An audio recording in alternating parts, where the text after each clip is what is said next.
Indeed, this is the first gang of the year. Happy New Year to everyone. I hope you had a lovely end to 2014, and 2015 is shining bright for you as well. On the Facebook page, we have a lot of happy birthday messages because one of our Facebook pages was born today, but it is not that the Capital Gang's birthday is now. Even Opondo, the oldest gangster at the moment, does not actually remember the day, but he's been there time immemorial. Oh, do you remember when you started out? November 1999. November 1999. So, but we chose a birthday to be 3rd January, so we'll go with that one. So keep those messages coming. January what? Well, this one says just a couple of years ago, but we'll go with that one. Because I think Capital Gang says 93. 93, yeah. In November. And you're the Mzee of Capital Gang. Okay? In the studio. I'm the Mzee wa Kazi. Mzee wa Kazi wa Capital Gang. Okay? So happy New Year to you too, Ofwono. Same to you, Oscar, and the same to all our ardent listeners, yes, and the rest of Ugandans. Okay, I must say that we're going to do listener number 1 today, and I'm going to be calling on the listeners so we can make up our minds, and by the end of the show we'll need to take a vote and decide who's number 1 listener of 2014. In the studio, I also have Honorable Abdul Katuntu. You're most welcome, Honorable Abdul Katuntu, to the Capital Gang. Well, thank you very much, Oscar. Happy New Year to you and OO. He forgot to wish me a New Year. I said I'm the Gangsters.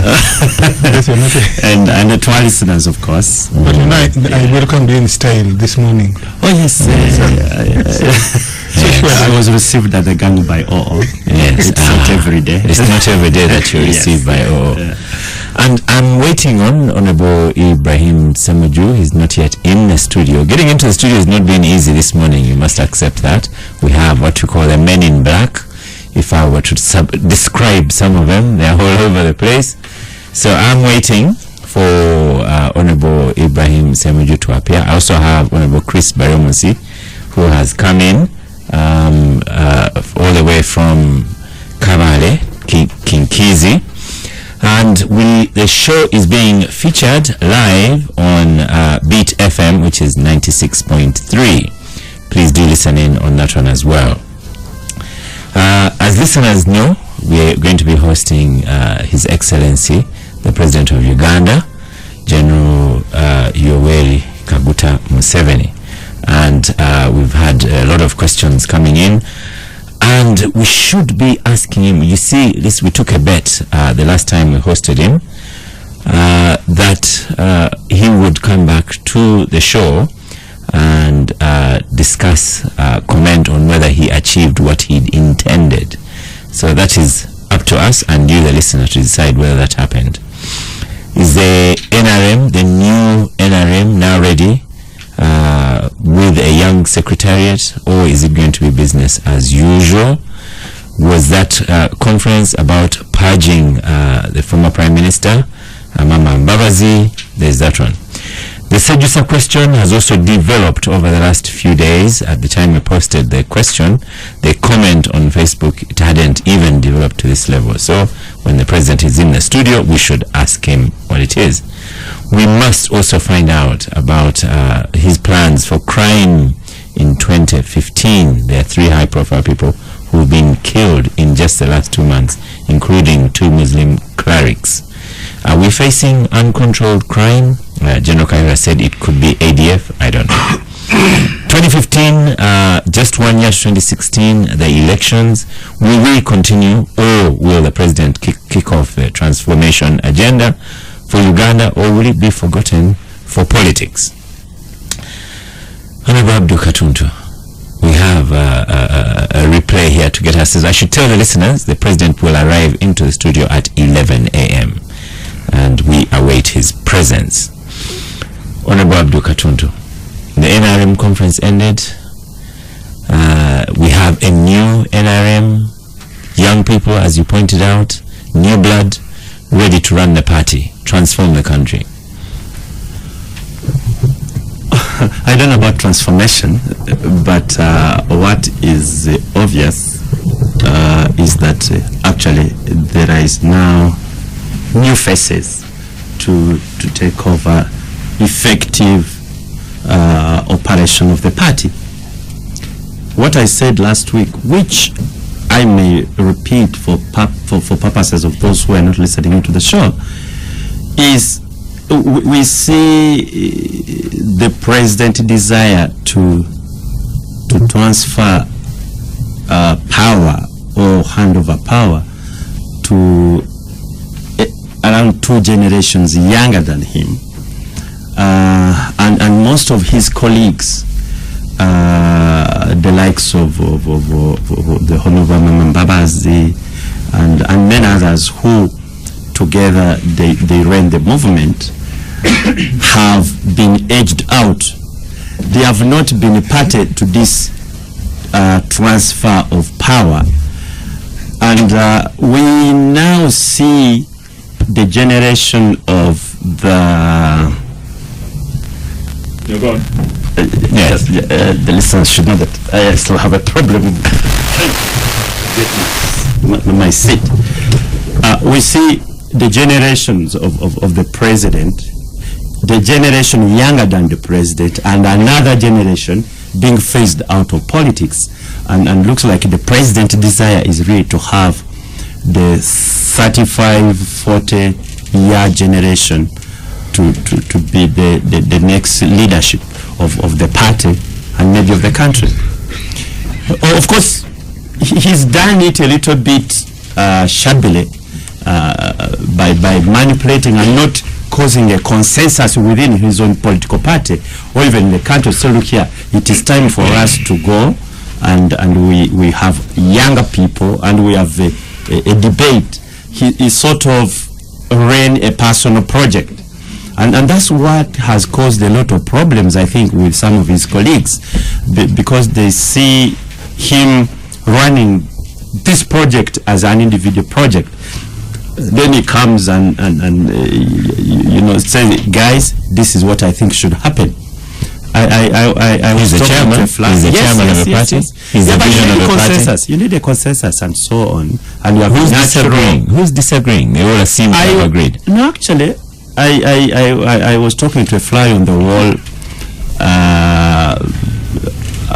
who attended that second meeting, and there was a very, very vigorous opposition to that proposal by the likes of Nganda and so on, because they thought it was not time for this young generation, but the president stood his ground, and eventually his position prevailed. And given the circumstances of what had happened the last 6 months, with his closest political ally, the Secretary General, it was not possible that you have any other firm voice to say, excuse sir, this is not correct, or else that would be feared to be an amamist or an imbabazist. So eventually they all shied away from the responsibility, and the president will prevail. So at the end of the day, you are going to see these new people. Most of them, really, it is not like the party has brought them up and they have grown up in the ranks of the party, but they have just been the president's choice. They are helping him, first of all, to have a grip over any dissent, and then he gets his grandkids to say, who can't stop Ssemujju? No, he's just brought them up from nowhere. When you look at all my colleagues, the 4 of them, actually the 5, including Tango Doi, really, they were just handpicked by the president to cabinet, and now they have been picked to run the party by the chairman. So, to that extent, yes, he successfully managed to have the transition. His transition his own way, not the party way. Okay, Opondo, are you thinking on what planet is Abdul Katuntu? You had the consensus at Nambole, a lot of you agreed. Even the ones you had threatened that if a heckle you saw them out, No one heckled, so you had no one to sort out? Because they're threatened. Well, Oscar, thank you very much.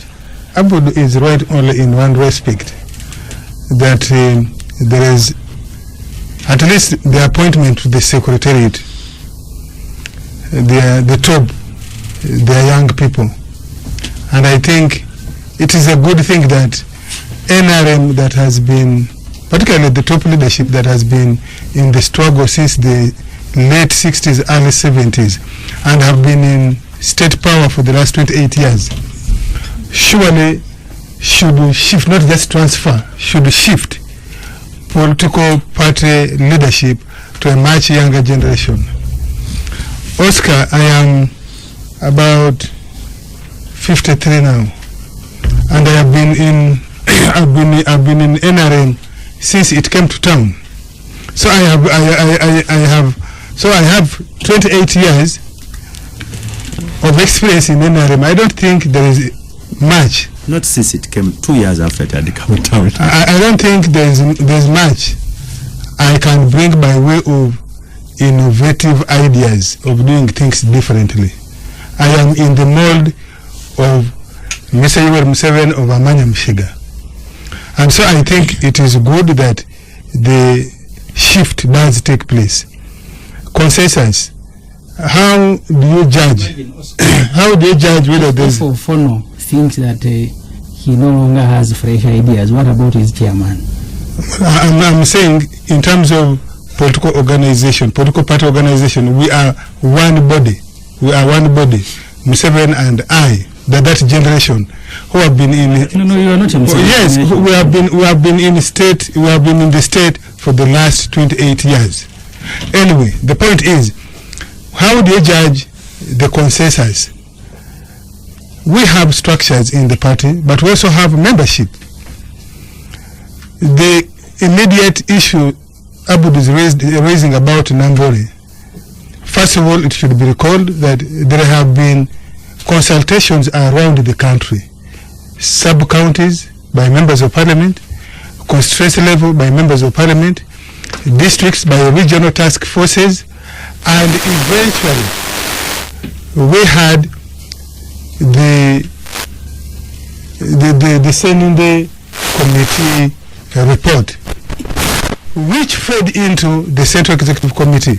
In the Central Executive Committee, out of 25, there was a near unanimity, except 2. In the nominations, first of all, in the change to the amendment to the Constitution, but also the nominations, the new nominations of the 5. In the National Executive Council, NEC, which is about 800 members, again, there was unanimity. In fact, there was even a vote. And only 4 people disagreed with the change, the amendment in the Constitution. When we went to Nambole, there was, again, unanimity. Only one person, as far as I know, only one person put up their hand disagreeing with the change, with the amendment of the Constitution. And therefore, in terms of building consensus, we have built consensus. And that's the reason why, even when there are people who may be disagreeing, they are disagreeing through third parties. And the third parties who are perhaps are not official members of the party, official voices of the party, they have chosen to disagree with the decision of the majority via the media, perhaps via the courts of law. So there is unanimity, there is consensus. If you look at the NRM revolution, let us just take the 42 that went to Kabamba, add those to the 38 that formed the initial National Resistance Council, NRSC. How many of those are dissenting with the decisions of NRM or even the decision of Yoweri Museveni as the leader? I think Yoweri Museveni, the leader of NRM, has been one person men are still alive. Yoweri Museveni is one leader who has been in close touch with all his comrades. So I'm sure by the time he brings something on the table, he has made broad deep consultations. So there is consensus. And if the people Abdul would want to speak for are dissenting, if they have courage as revolutionaries, we would want them to either stand in the forum of NRM, NEC, SEC, National Conference, to disagree with the proposal the chairman has brought. If not, we would want them to disagree in the public forum, like on this radio. Then we shall know that they are actually very serious, they are genuine. But if they are going to speak through third forces, the third parties, then I think we can as well discuss them. Okay. But for the change in young leadership, that's correct. It is young and we want them. And may I also just add, Oscar, as I wind up, as a result of those changes, the president, the chairman nominated, NEC approved them. This last weekend, as we were winding up the year 31st, we had a meeting, and all of them have agreed to take the various positions. When do they resign from Parliament? They are not going to resign from Parliament, but the ministers are going to resign as soon as they are approved. Why are they going to resign from Parliament? What's going to take place, Oscar, is that on 8th, that's Friday next week. Yes. Friday, 8th January, we are convening NEC as required by our constitution to approve these names and any other. As you can see in the Electoral Commission of NRM, only Tango Doi was named, but he is supposed to have 2 other commissioners. So we hope that the chairman is going to bring 2 other names for the commissioners. So on 8th, NEC will approve these names. Okay. Once they are approved, why aren't they resigning from Parliament? Once they are approved, they will assume the leadership at the secretariat. At that point, yes, the administrative measures will be taken, first of all, for the ministers to resign from their ministerial positions. Because we changed our constitution and said, if you are appointed in these offices, you will no longer hold a full-time government job, and that includes a minister. In our understanding of that amendment, being a member of Parliament is not a government job, and therefore they will remain as members of Parliament, but the ministers will certainly resign. Okay. Yes. Honorable Ssemujju, was in this one week, didn't we think that they'd have to resign their positions in Parliament as well so that they can focus on the job? These were some of the allegations that were put on Honorable Mbabazi. He was too busy with Parliament. Yes. No, the justification was ministerial, not Parliament. I think if you've been around, the betrayal of those who served before does not encourage these ones to relinquish their parliamentary seats. You remember Wapakabul was asked to resign as a speaker to become the political commissar at the movement secretariat then, and the assurance was that he's going to go with his privileges, the ones he has been enjoying as a speaker. So when he went there, in fact by the time Wapakabul died, he did not even have money to go for treatment abroad like all his colleagues. So those who have seen senior people serving being asked, it's the same reason Mbabazi was never going to resign. Because now if you are a member of Parliament, you're not at the mercy of an individual. You are a boss of yourself, so you can stay at least for the next 1.5 years. But the moment you resign from Parliament, you can no longer question when you're going to be paid. You can. But you see, this is the whole point. The secretariat has been appointed, so they should follow instruction. It doesn't make sense if I stay in Parliament, creating that sense of independence when the party needs office bearers. All this is fraud. Let me tell you, the first time Inarim left Nambore, they were supposed to have a secretariat with the directors who are supposed to run the party. The Secretary General was never supposed to run the party. That you were the one running around like you were immobilized. They were supposed to have directors for finance, for everything. There was actually a proposal. I saw a proposal. Ofwono had been put there with Maria Carol. I don't know actually how both of them eventually became spokesperson of the NRM, because they were never approved by anything. They were part of that proposal that there will be, one will be, Ofwono, you have never been appointed. Just tell the country who appointed you, the spokesperson of NRM. And who appointed you. Ssemujju, when we formed the NRM... No. Listen. You must understand whether any organ approved you as a spokesperson of NRM. But you're not NRM. Let me tell you, you have asked me a question. When we formed the NRM in 2003, I replaced, at the date of Honorable Sogan Sadu, I replaced him as the interim spokesperson. In 2005, Maria Kororo was brought, replaced by Sogan Sadu, and I deputized him. And we have continued that way. To the best of my knowledge, who approved you? So that's the point. The chairman of the party and the Central Executive Committee of the party have never approved. There has never been. I am the one telling you. And I am now telling you. If you are ignorant about it, I am telling you that appointment in the interim has never been revoked. In fact, all the people, so all the people who led the committees, like Honorable Daudi Migireko, who was the chairperson or who is the chairperson of research, continues to be the chairperson, the director of research in the NRM. Oh dear. Yes, if you don't know. Yeah.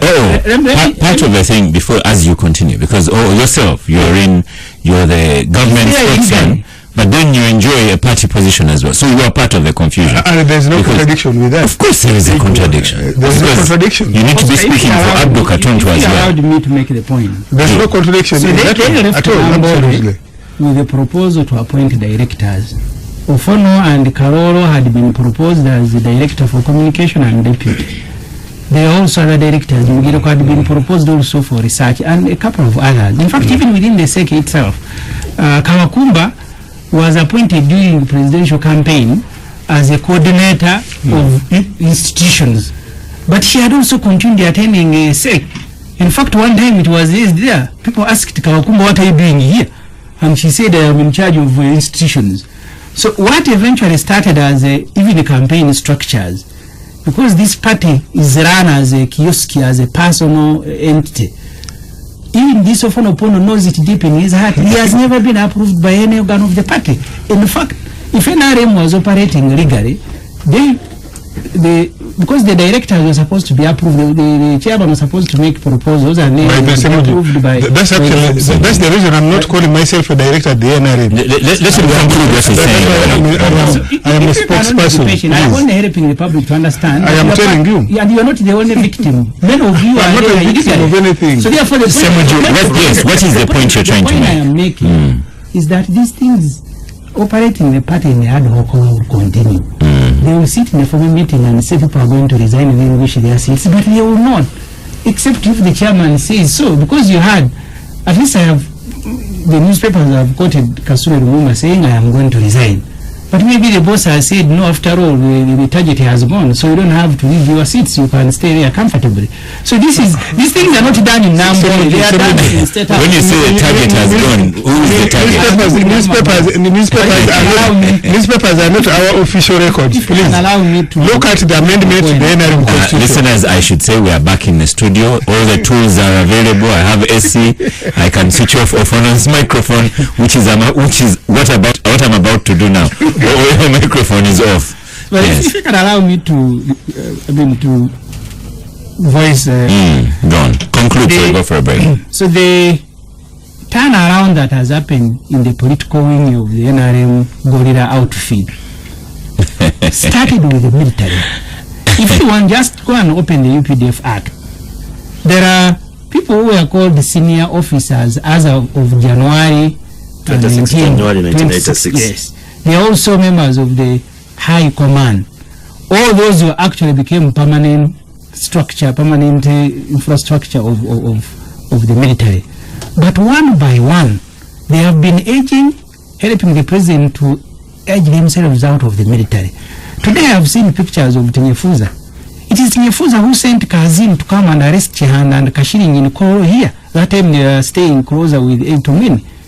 So the president has been playing one against the other. He has finished the military. Who do you have now in the military? You have David Muhozi, you have Chanda, who was a driver of Ivan Koreta, you have Mozi Kainerugawa, who joined the army as an LDU, you have Mugisha. So these are now the ones who are in charge.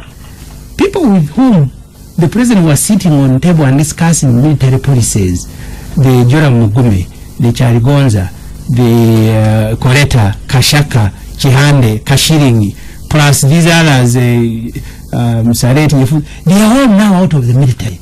The only permanent... But some of them are advisors. Advising where? The first time the president appointed advisors, the very first advisors were Kanyehamba and Tinyefuza. They spent 6 months without even seeing him. Then they authored the document saying, please, you are giving us money every month. Where do we find you to advise you? That was the first document of Kanyehamba. Stop for a break. So when you appointed if you appointed an advisor, it's the same way I think the president told some of the meetings that Kawajiri has a wife who is sick, so I want to appoint him a minister so he can treat his wife. You're just being given school fees. Part of the abuse of the state and public resources. Where Tinyefuza advising the president on what? Okay, listeners, that's Honorable Ibrahim Ssemujju. And of course, the president is coming. He'll be with us here at 11. We're going to stop for a break. The gangsters are going to have a coffee. It's only me taking coffee. I think the Abdul, Katuntu, Ssemujju always having a coffee as well. But he's eating so much less. This presidential aura is getting to the gangsters here. They can barely eat anything. So thank you, Star Cafe. Uganda's Bugisu Gold, both roasted beans and ground coffee from the slopes of Mount Elgon, and they are proud partners with the Capital Gang. After the break, we start with you, Ofwono. You're making comments on Twitter about General Ssemujju. I don't know what your rank is to be making comments about General Ssemujju when General Katumba Wamala is not making the comments. The Capital Gang on 91.3 Capital FM.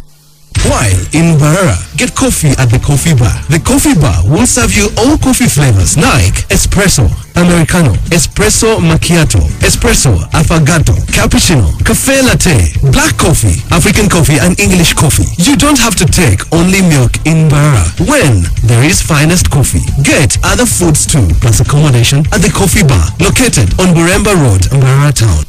Switch on with the hot deal of the week from Airtel. Hot on the shelf this week is the Huawei Ascent Y220 for just 200,000 Uganda shillings. Get the Huawei Ascent Y220 today and Airtel will give you a free SIM card with free 1 GB data for 3 months. Switch on to better internet with devices from Airtel. This offer is only available at Airtel outlets. Airtel, together we can.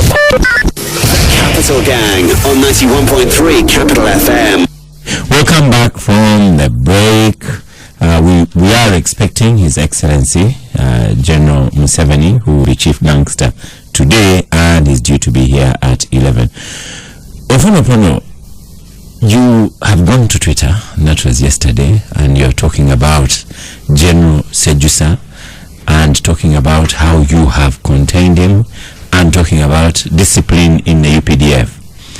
Now, I don't know if we ever even got you to that rank of corporal, but for you to be talking about general business, and yet Katumba Wamala is saying the man should communicate through lawyers or meet the president. But isn't this what Ssemujju is talking about, the confusion? There's no confusion. You see, General Katumba Wamala is the CDF. Like Ssemujju's boss. Well, yes. What do you mean, well, yes? And he meant exactly that. That's what he meant exactly. That's what? That well, yes. Yes, because he knows that that Katumba Wamala is not the boss. It's just a shadow. Can I UPDF is part of the government for which I speak. And therefore you've made the point. Yes, for which I speak. And therefore the leadership of the various departments are at liberty, but also by regulations, are allowed to furnish me with information that I should communicate out. Okay. And once they furnish me, I do communicate. When let me go back. Yeah. General Ssemujju, yes, now communicate. Because I was tackling you on the manner of the communication. Yes, General Ssemujju returned on terms that he, General Ssemujju, knows were agreed with jointly, amicably by the government, especially by the president. And since his return, he has been consistently on a path provoking violating those terms.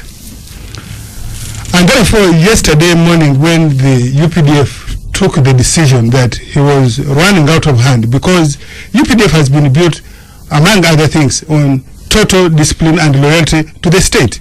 And therefore, any officer at whatever level, if you try to digress from that total discipline, therefore you should be handled. So yesterday morning, the UPDF leadership made the decision that he should be confined. And they chose that I should make that communication. And indeed, I communicated to you, I communicated to the world that General Ssemujju has been confined and is safe in the hands of the UPDF. Where has he been confined? And secondly, in his residence, at his residence. And secondly, I said that this is in line with the discipline that we require of all public officers, but more so the armed forces. One of our problems in Uganda has been the indiscipline in the armed forces of both officers and men. And therefore, if you allow a general to behave the way Ssemujju is behaving, what will you do tomorrow to a Lance Corporal Opondo? If he chooses to go, yes, if he chooses to go to the market or to the bus park, he boards a taxi and doesn't want to pay his fare, what will you do? And therefore, that's what I communicated. Okay. So you cannot say that the government hasn't communicated. The government has communicated that General Ssemujju is under confinement. We don't want him or any other person to say unknown people have surrounded his house. No, we are saying it is we, the government, who have confined you. Abdul Katuntu, Ofwono says the UPDF has confined General Ssemujju, which would seem reasonable, but then Owen says because he has broken the terms agreed upon his return. General Ssemujju had already said that Ofwono is telling lies, that there were no terms. I don't know, what do we make of all this? No, things are beginning to obviously, one, the propagandist he is using the word confinement, but the real word is under house arrest. That's number one. Number two, it does not come as a surprise that they have done it, and I don't think even Ssemujju himself is surprised. My thinking is that actually he needed it this way, and they're just doing exactly what he expected them to do. Because you see, Oscar, there is a difference in the NRA and the UPDF. Most of the guys who joined the NRA were not really looking for a career soldiers. Tinyefunza himself, Muhwezi, Tumukunde, Genomuntu, Meja Kazora, and so on. These were politically conscious young people who thought things were not going on well, never mind whether they were right or wrong, and they thought they would contribute to the change. So they are not what you would call real soldiers in the true sense. They are actually politicians. There is another class like Pecos Kutesa. That one is really a soldier par excellence. And by the way, even General Saleh, it really is a real soldier. Sometimes, they drag him into politics. He doesn't do well, but his real passion you can see is soldiering, and I think he does well as a soldier, and he likes his career as a soldier, and he has lived his career as a general. So he's a little bit different from this group of the Tinyefunzas and so on, because those have been purely politicians. So there is no way a Tinyefunza will keep quiet if he thinks there's something he doesn't agree with. He will come up irrespective of the army laws. Similarly, people like a General Muntu, you see, they realized things were wrong, and they said, no, we can't continue putting on this jacket of the army, we have to leave. So is kind of SJ. These are politically conscious people, and the Tinyefunzas, the thing President Museveni can do is to release them from the army, and they go and do their full-time politics. However, he holds on to them. because he's not so sure what damage they can do to him when they leave the army. Like of course, when Vesige left, by the time Vesige left, who was Vesige? Today Vesige is a very, very big factor. He's mobilized over 2-3 million people out of the 6 or so to vote for him. He brought credibility to the opposition, and these OOs run around giving out money, beating up people because they are afraid of Vesige. There is nothing they cannot do. They lock the man in the house, bring charges of treason, of rape, of theft, of traffic, acting like really, I just want to be polite, but I've said it. You act in one of the most primitive way to bring down Dr. Vesige, because there is nothing you've not accused him. I thought we are discussing Ssemujju, sir. Listen, let me make my point. This heckling does not make you look good. No. But I'm telling you that the Sejusas and the Vesiges are all the same. Look at it in a general context. So, the President Museveni and NRM will always have this problem of those so-called soldiers who are actually politicians. The only difference is when they are used to serve the interests of President Museveni, it is okay.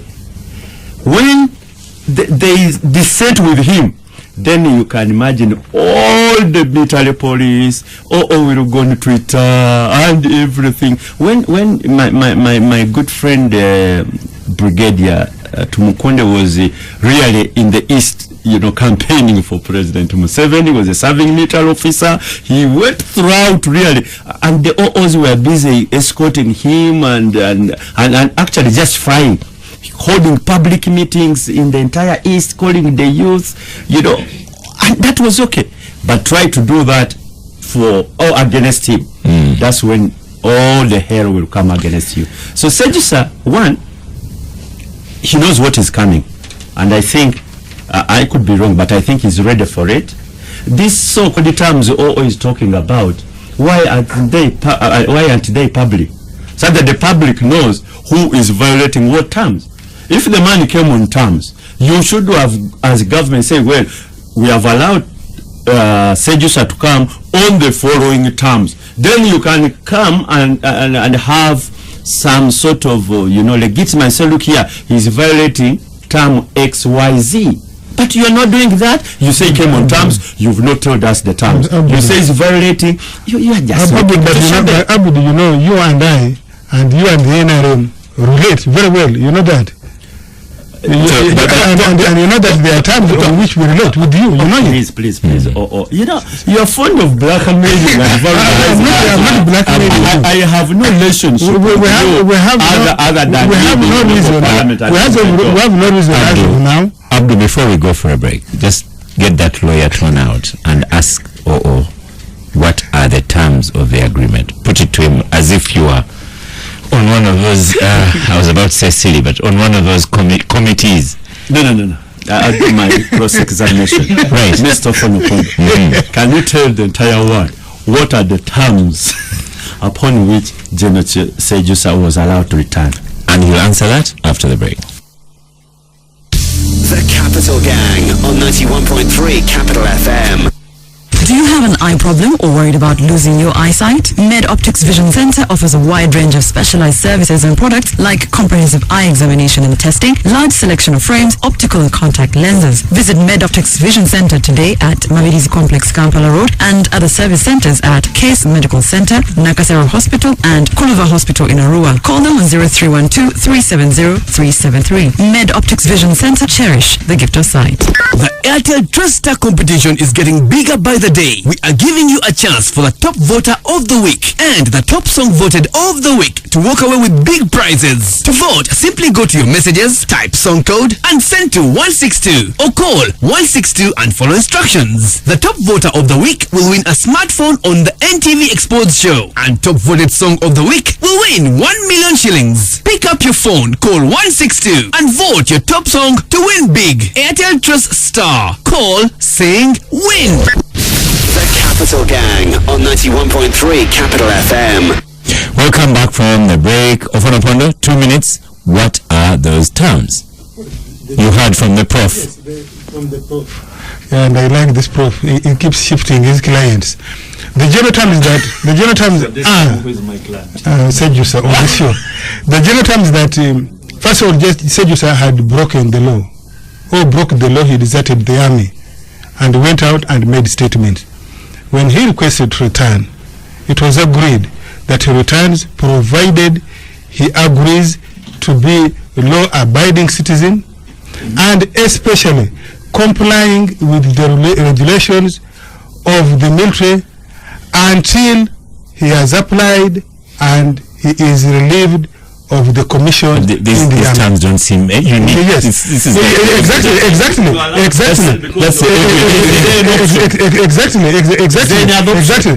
And so you pay an air ticket for that.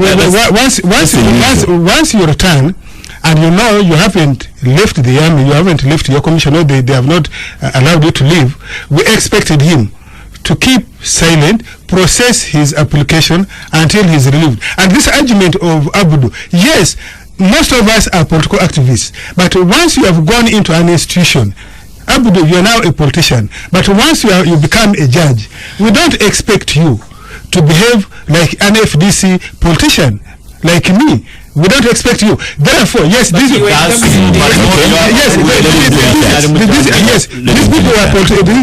are political activists. But once they are accepted to be given army numbers, to be promoted in the administration, and have lived there and have enjoyed every benefit that go with it, we expect them to comply with the rigid regulations of the military and the laws of Uganda. And therefore, they cannot argue that I was a political activist before I joined the army. You are now an army officer, so you must abide by the army institution regulations. Thank you. Honorable Ibrahim Ssemujju. The General Ssemujju, you would say, we've had the discussion here a little while ago, perhaps he doesn't enjoy a lot of public sympathy, though you members of your opposition away from him are sympathetic to his cause, but when he invites you, you don't go to his place. But is he deliberately engineering all this activity to generate the sympathy? No, I think Tinyefuza is in a very difficult position. Yesterday, I think one of the journalists called me to ask me what I think of Tinyefuza, that he was accusing the opposition. I told him, please, Tinyefuza does not have to look at his shoulders to see who is following him. Let him do the right thing. If he did, there will be followers. And I told that journalist, there was a time when Babas came to watch Uganda Cranes in Nambole. He was pelted with empty bottles of water. The next time he came, he received the standing ovation because now he had joined the popular struggle. So Tinyefuza, because of his inconsistency and his history, his conduct as a person, he will have very little sympathizers. He may actually have following, depending on what he will be doing, but he will have very few people who will sympathize with him. I mean, his was a reign of terror. I have told you here, at the very beginning of this government, it was Tinyefuza who was leading the campaign to harass his own colleagues. He's the one who went to arrest Kashirin. He sent late Kazin, and surprisingly, him is an educated person. At least you can, at least you can forgive Kazin, because Kazin struggled later to go and pick one paper here and there. But Ssemujju is a polished person, but behaves like he's a beast. He's the one who was torturing. I mean, for 2 years, Kashirin was in detention. He was on handcuffs, eating like an animal, and all this was because of Ssemujju. Then they went and arrested, again it was Kazin bringing Chahan, who had run away to Congo. They brought him, put him in Machi India, treated the same way like he was not a human being. And Tinyefuza was enjoying this. So even within the military, there will be very few people who will sympathize with Tinyefuza, because him is terror. And he even exported that terrorism to politicians. In all the meetings they had, I remember during the Westgate saga, you continued saying the state must show it exists. Now that the state has gone to show him that it exists, who will sympathize? At least not me. I may sympathize with the 1 2 statements he's making, But it is him who at all times said the state must show it exists. Now they are showing that they exist, and maybe. So therefore, broadly, you don't want the state to behave the way it is behaving, because it has become unpredictable. The other day in Parliament, I think it was Honorable Namozo who asked the Prime Minister how they are going to treat Tinyefuza, and the Prime Minister said, we are now pursuing reconciliation. Now from reconciliation to what Opondo has called confinement. And that confinement, knowing Tinyefuza, I am surprised he will stay there, because, of course, even the treatment also varied. Tumukunde was arrested here. On the day he was arrested, I went to his residence.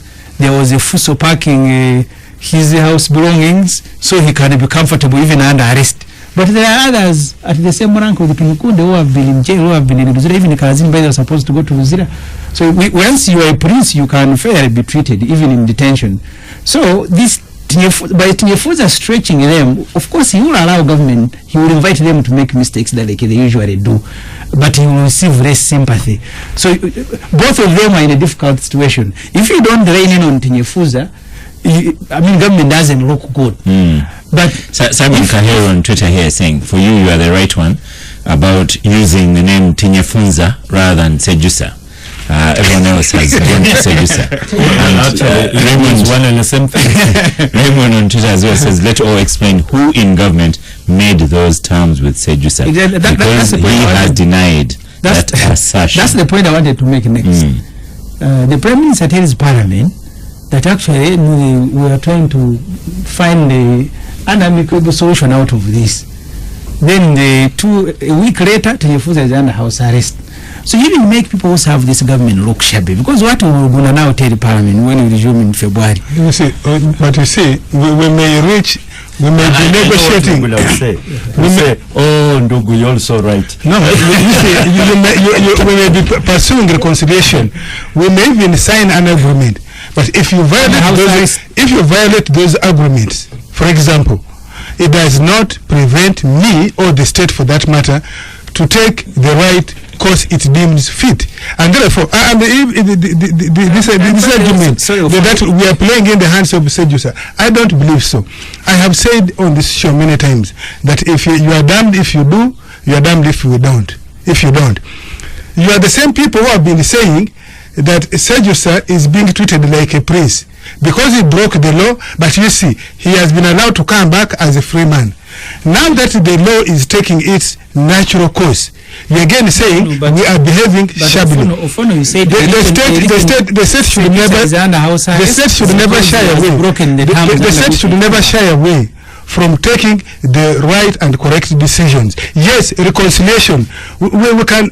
Uganda is a difficult country. Many of us know it, and therefore we can bend backwards. But that bending backwards to reconcile with you who has broken the law does not mean that you should take the state for granted. And therefore, the state should never shy away from taking the right decisions. No, but always confirming just one thing, Oscar. If Tinyefuza had broken the law, and I guess the EPDF Act, there was no reason to sign any terms with him. I haven't said there was a term signed. I haven't said so. Have I used the word signed? You said he came back. I said agreed. I said yes, agreed. Understood. Whether they are saying or not. Yes. The proper way should have been to prosecute Tinyefuza. Like any other there are many people. Straight away. There are many people. Brigadier Ondoga, the one who is being. There are many people. Until now, begin thinking that the reason is being is because he's an Ondoga.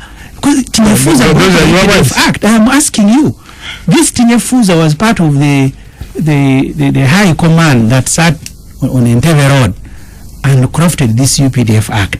In fact, he was one of those who wanted their names written in the law as permanent members of the High Command, because they are members of the High Command when they took over power.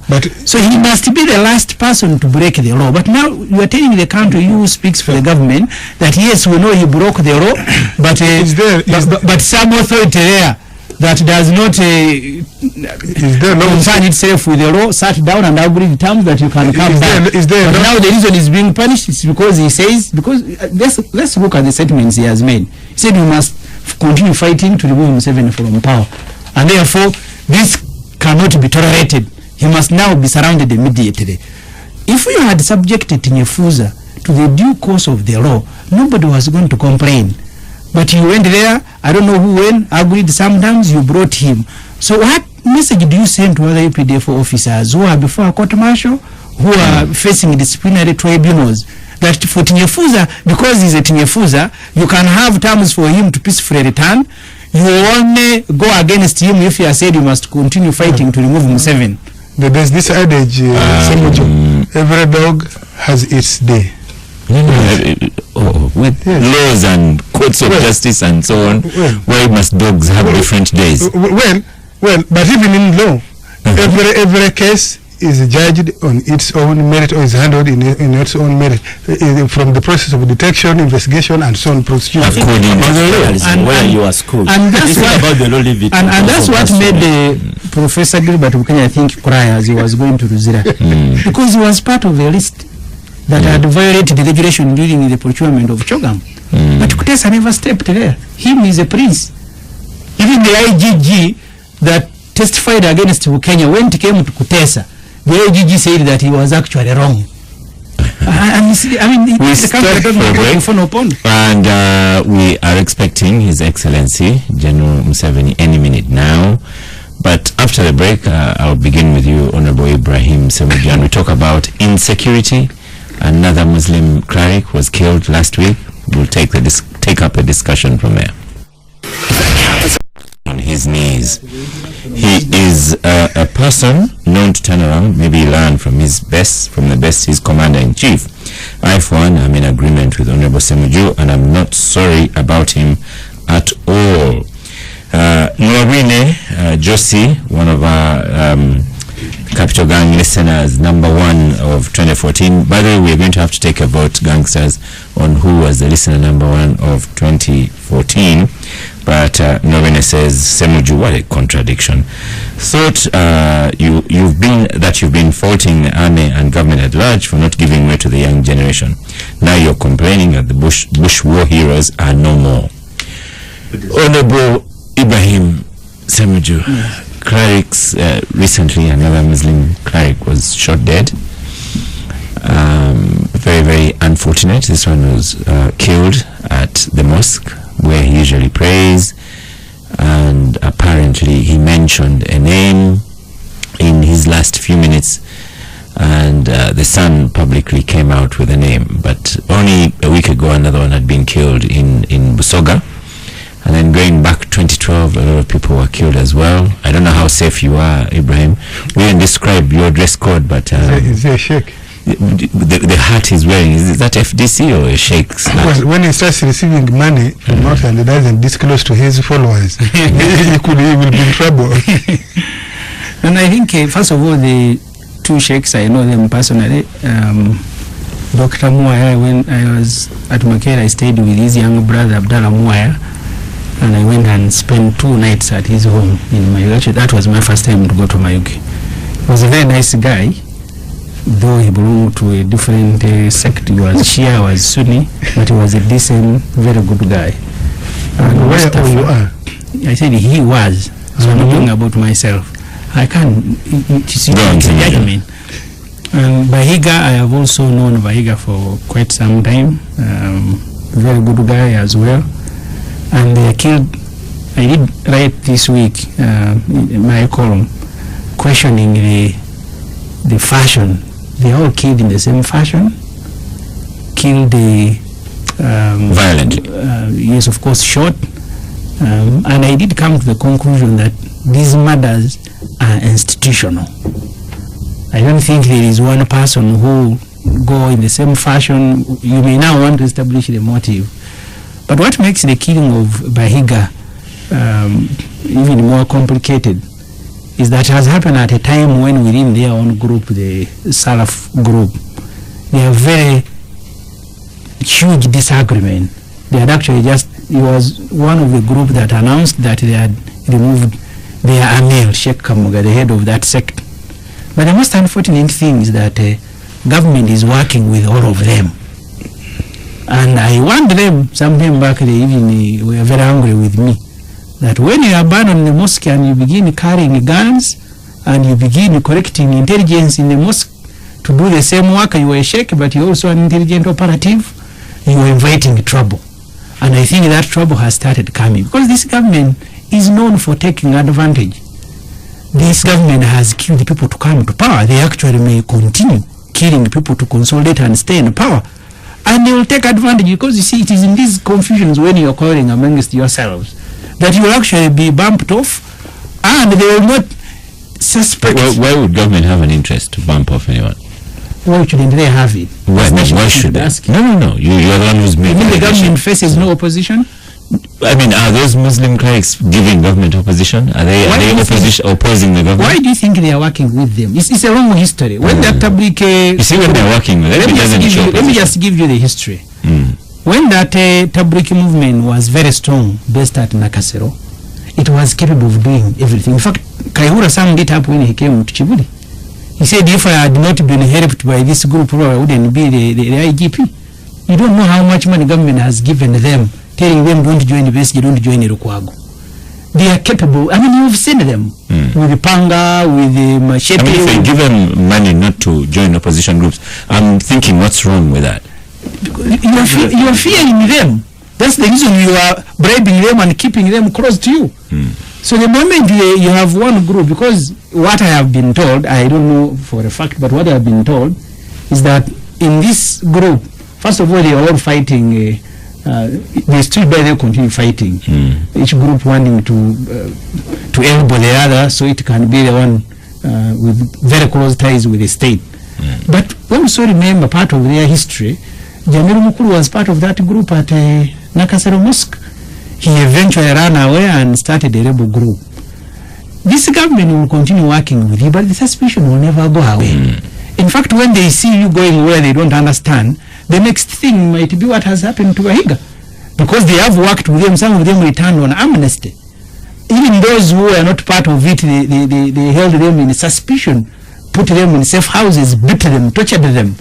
So the whole group became a target of this government the day Jamil Mukuru went to the bush. So therefore, even these sheikhs who are now very close with the government, they are very happy with the government. This government will continue holding them with suspicion. And you know, these days, by the way, people choose Mossad and CIA that they don't want to continue with the legal process. They will go and do what they have done in Mombasa. If they know that this guy, we think he might have some Al-Qaeda connection, they will simply come and eliminate you from there and then they will accuse someone coming on a border.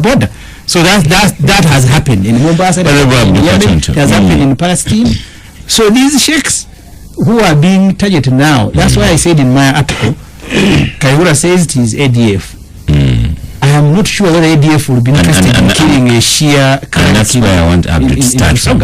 Abdul. So I have said it is institutional. So the suspect is ADF. It is this government. It is their own rivalry. Honorable Abdul Katuntu, General Kaihura says this could be ADF. For me, I find that disappointing. And Ssemujju is confirming that perhaps there's a link. Onyango Obo wrote the other day that we mustn't discount the issue of property, the issue of land. That would be plausible because a lot of people have died in Uganda because of property and land. That's true. And if you are a professional, and by the way, Stephen Asima tells you, Oscar, tell Abdul, those cadres appointed are not young, at least in the party. If someone has been in parliament for 15 years, another one a teacher for 20 years, how young is that person? But go on. Well, young in terms of age. But let me say this. You see, if you're a professional, and I expect the police to be, you have to keep all the options open. If there is a murder, there are 4 things one should look at. 1, the first suspect should be members of the family. So you need to keep that option and investigate it. 2, business. If you are a businessman or you're doing some business, then you will also need to look at the business associates or the work environment of the victim. The third one actually could be property. And I expected, and of course the fourth one is political. And I expected General Kaihura to keep all the options open, investigate, come to some conclusion, then go public. Then we will have faith and confidence in what General Kaihura will be saying. What happened, however, is that General Kaihura rushed to make a statement about ADF without actually informing the public or members of the families that have been affected and members of the religion that is being affected what to the details of why ADF should be responsible for it. All this media is being linked to ADF because they have not prosecuted anybody and promote evidence that all these matters are ADF related. And I think on that one, General Kaihura goofed. Two, you see, if you're government, and Ibrahim should be right, you know, there are rivalries within this sect of Islam. And there is also a little bit of militance amongst the followers. So it's possible that there is a problem there. And it should be investigated and ruled out, or say, look here, this is the problem. Brethren, I think I'm not getting it correct. You see, if the community is saying, look here, there are organizations like Al-Qaeda, Al-Shabaab, Boko Haram, who are militants and really terrorists, and yet sometimes they use religion as a cover. I'm sure the state would want to sort of get interested. So, where Ssemujju is right, if they sort of suspect and they may not have evidence, but they are so scared, they will bump you off. And it is happening in Kenya. So, all these are possibilities, and I hope the Muslim community realizes it. You see, I knew Dr. Abdul for a long time, and as I said, you know, I have never attended a funeral like that. Thousands of people mourning, and not all of them are Shias. I'm not a Shia myself. All of us were there and we were like, oh God, why could these reckless criminals do something like this to a good man? A man the entire region really talks well of, the entire region has benefited. Actually, Dr. Abdul competes with the government in provision of services. He competes with the government, and actually he outcompetes government. If you look at the boreholes he has sung in Mayuge, they are more than that of government. His schools are better than those of government. He provides fuel to the graders of government to open up community roads. You know, orphans who have been educated by Dr. Moya, they're just too many. And some reckless thugs within a minute, the man is no more. So, if government was very serious, they should really investigate and say, look here, this is the problem. Then they will clear out some of these suspicions, whether it is institutional, whether it is rivalry, whether it is ordinary criminality. I've also focused on crime and criminality and lawlessness in Uganda in my column. There's a problem. Apart from the Muslim clerics, only a couple of months ago, we had the businessman, Kasiwukre, and those are high-profile cases. But in my village, the other week, there was a young man who was dumped after his car was stolen from him, and he was near death. It's joggers that found him in a scrub somewhere. Down in the marshes, a woman had been killed and left there. In Buraja, where I work, during the week, and always there was a time, I don't know, I think was it September, it seemed like a killing spree going on. So whereas we might go back to the notion of Tweba Kutulo, criminality is on the rise. Well, Oscar, first of all, I think the issue should be the capability of the state to protect first of all to protect all of us, but most important, if a crime has taken place, to detect and apprehend, prosecute, hopefully successfully. And I think that's where we should put emphasis on the police and other agencies that collect intelligence, that operationalize this intelligence to safeguard everybody and the property. Now and therefore I think the death or the killing of Muslim leaders alone shouldn't be the issue in my view. I think criminality, particularly violent criminality that involves guns and so on, and none of them is investigated to the conclusion, to the satisfaction, at least the members of the public. I think that should be the issue we should be raising. Now, the issue of whether the state is involved, I want to say this. The state, particularly intelligence services, work with everybody. Because how does the intelligence gather information? Partly by infiltrating groups, or indeed planting agents in those groups to be able to gather factual intelligence, factual information, and analyze and put them to good use. Therefore, the state works with, for example, the media. Those intelligence services work with the media. They work with the teachers, work with the civil servants, work with the NGOs. How come we are not seeing the same level of brazen murders among journalists, among NGO leaders, and others? And why are we seeing it only among certain groups of religious leaders? The state works, the intelligence organizations work with the Christian leaders as well. And so I would want to disabuse and discount that the state could be having a hand in these killings. The state, where we can blame the state, particularly the police, is inability to conclusively investigate these crimes and bring the country to book. I think many of these groups, these Muslim groups, in my view, are receiving, apart from the Ssemujju as a brought, I think they are receiving a lot of money, or they are receiving some money from sources that they are not coming clean to their followers or to their membership. Or to government. Maybe, but I have discounted the government. You shouldn't be having a hand. Would you have? Because if Abdul is saying the late Muaya of Mayuge outcompetes government in provision of services. Yes. I think the next question to ask would be, where does he, what businessman is he, what businesses does he do? Yes, NGO is not a business. But a lot of us do that. Yes, exactly. Unless you are saying he's collecting money locally from his followers here. And therefore, where the next question should be, where does Sheikh Muai, where was he getting money to buy this fuel, to build these schools, to do all the things, the nice things Abdul has described that many of us actually know? Where has he been getting this money?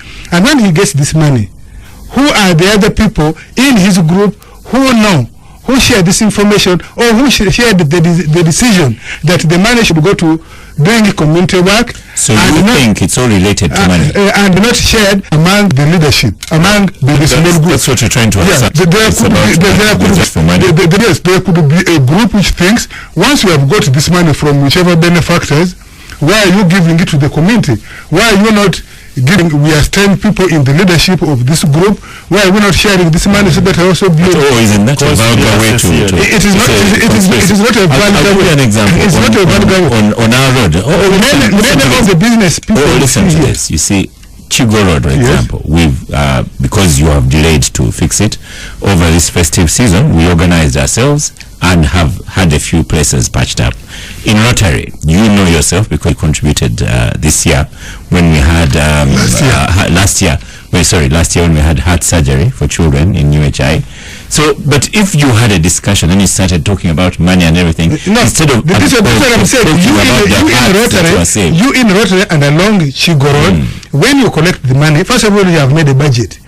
You disclose how much you have collected, and you agree on where do you spend what you have collected. But the bigger concern for you is service delivery. Yes, I think in this case, in many of these religious institutions, the Ssemujju has described, they are receiving money, but they are not coming clean, in my view. They are not coming clean to their followers, to their membership, to their part of their leadership, on how the money should be used. I think this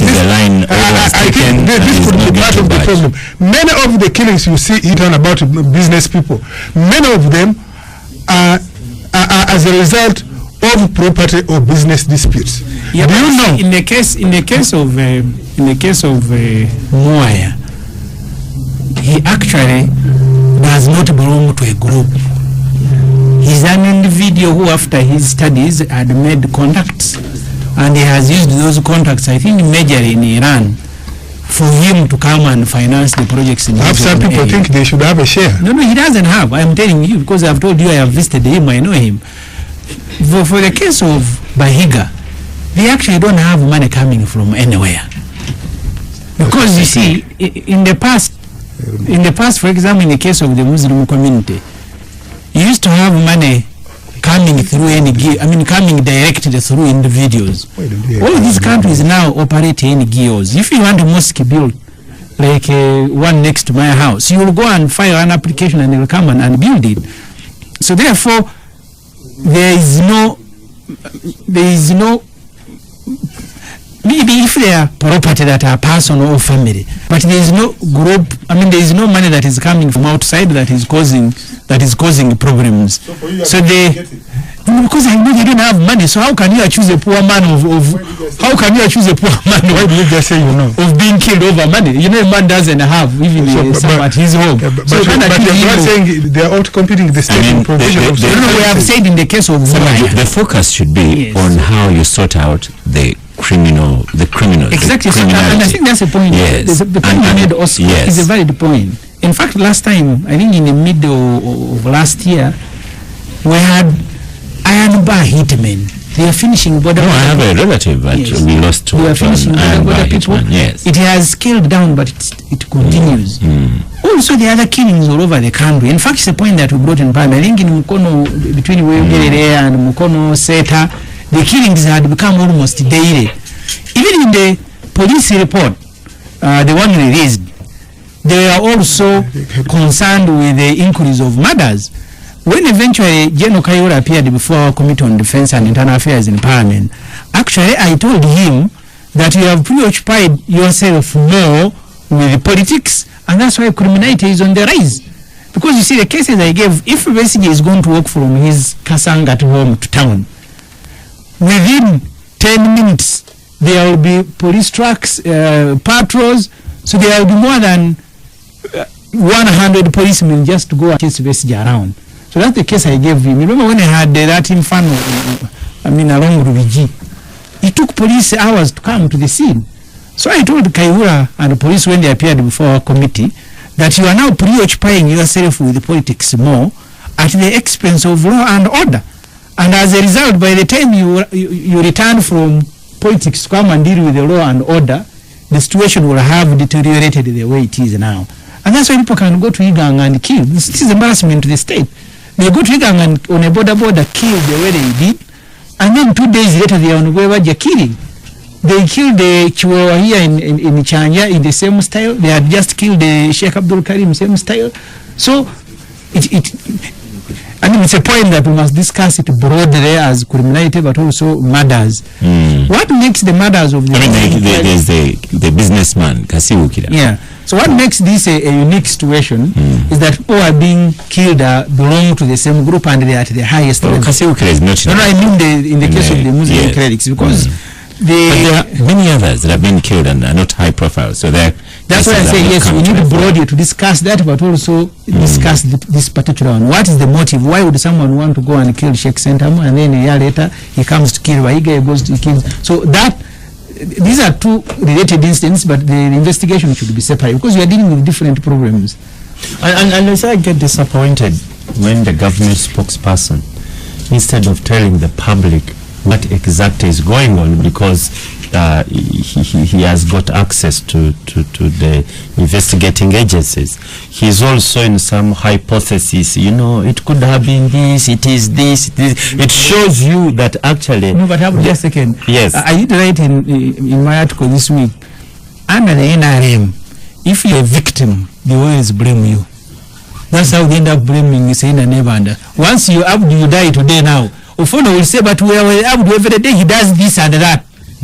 Yeah, and I think that's wrong, because you see, what we needed, just listen, what we needed, that but you are busy giving us some fun explanations, some which don't make sense at all. Discounting, discounting.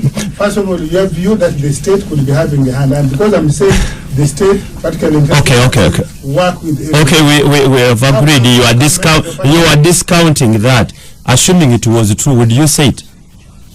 So please, just because it has happened. Let me tell you, Oscar.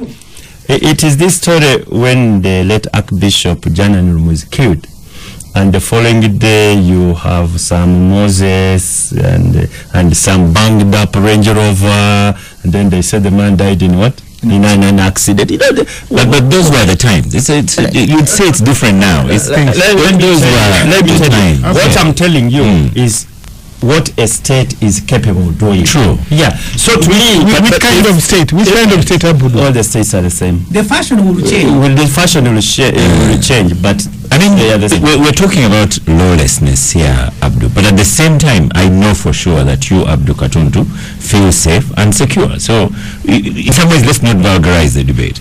No, it's not that. You see, if you're investigating a murder, you have to keep everything, as I said, lines of investigations open. But you should discuss the character of the state. What is the character of the state that murders, and what's the character of the state that doesn't murder, and what's the character of the present state in Uganda?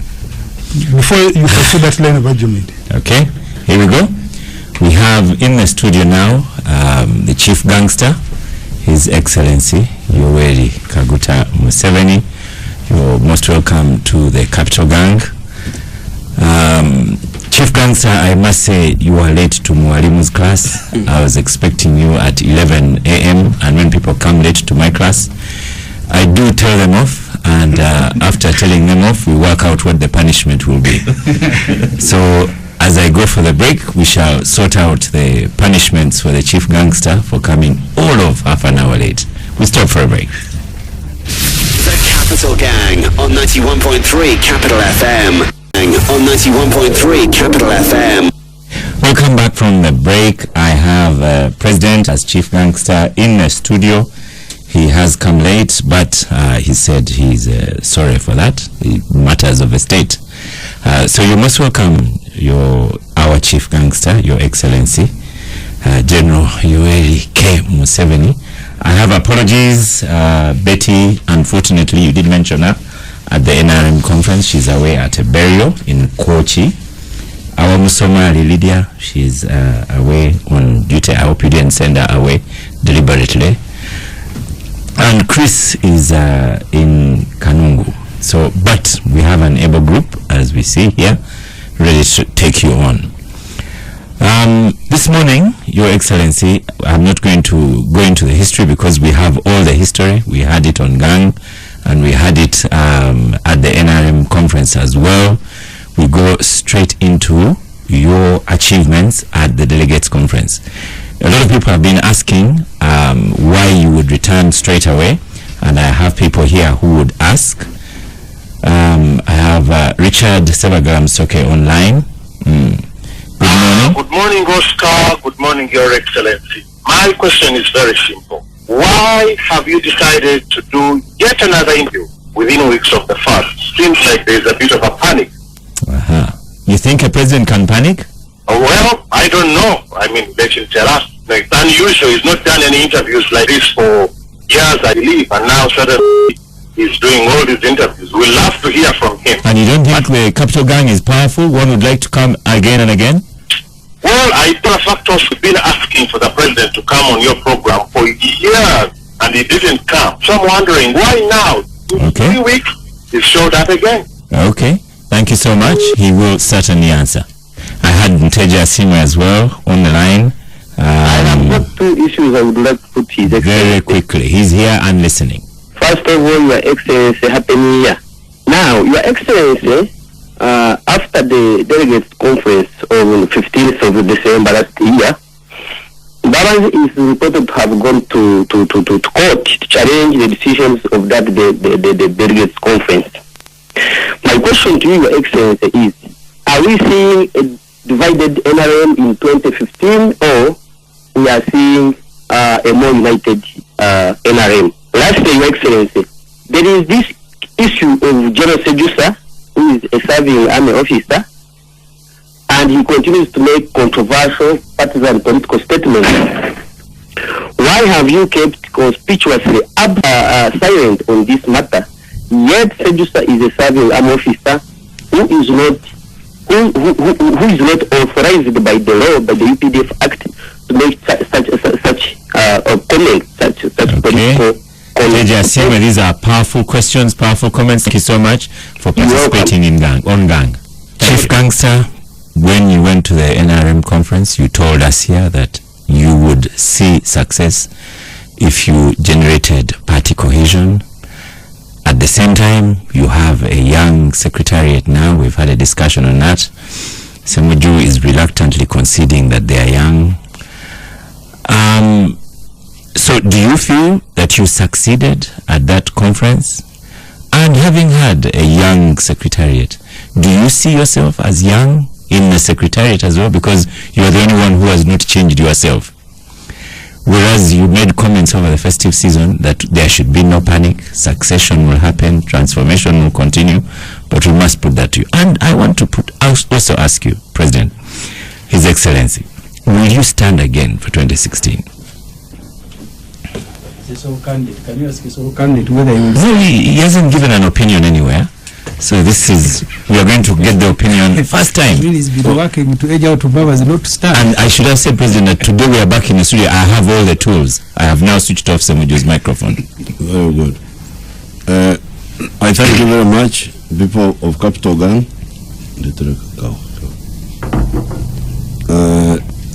First of all, the question of Sebagar, I think it was, whether Museveni is panicking. Well, I'm not panicking. I don't remember who arranged the conference in Entebbe. That time I could not come in the studio. I was engaged. So we used Entebbe, where the facilities are different. The questioners are not able to ask directly.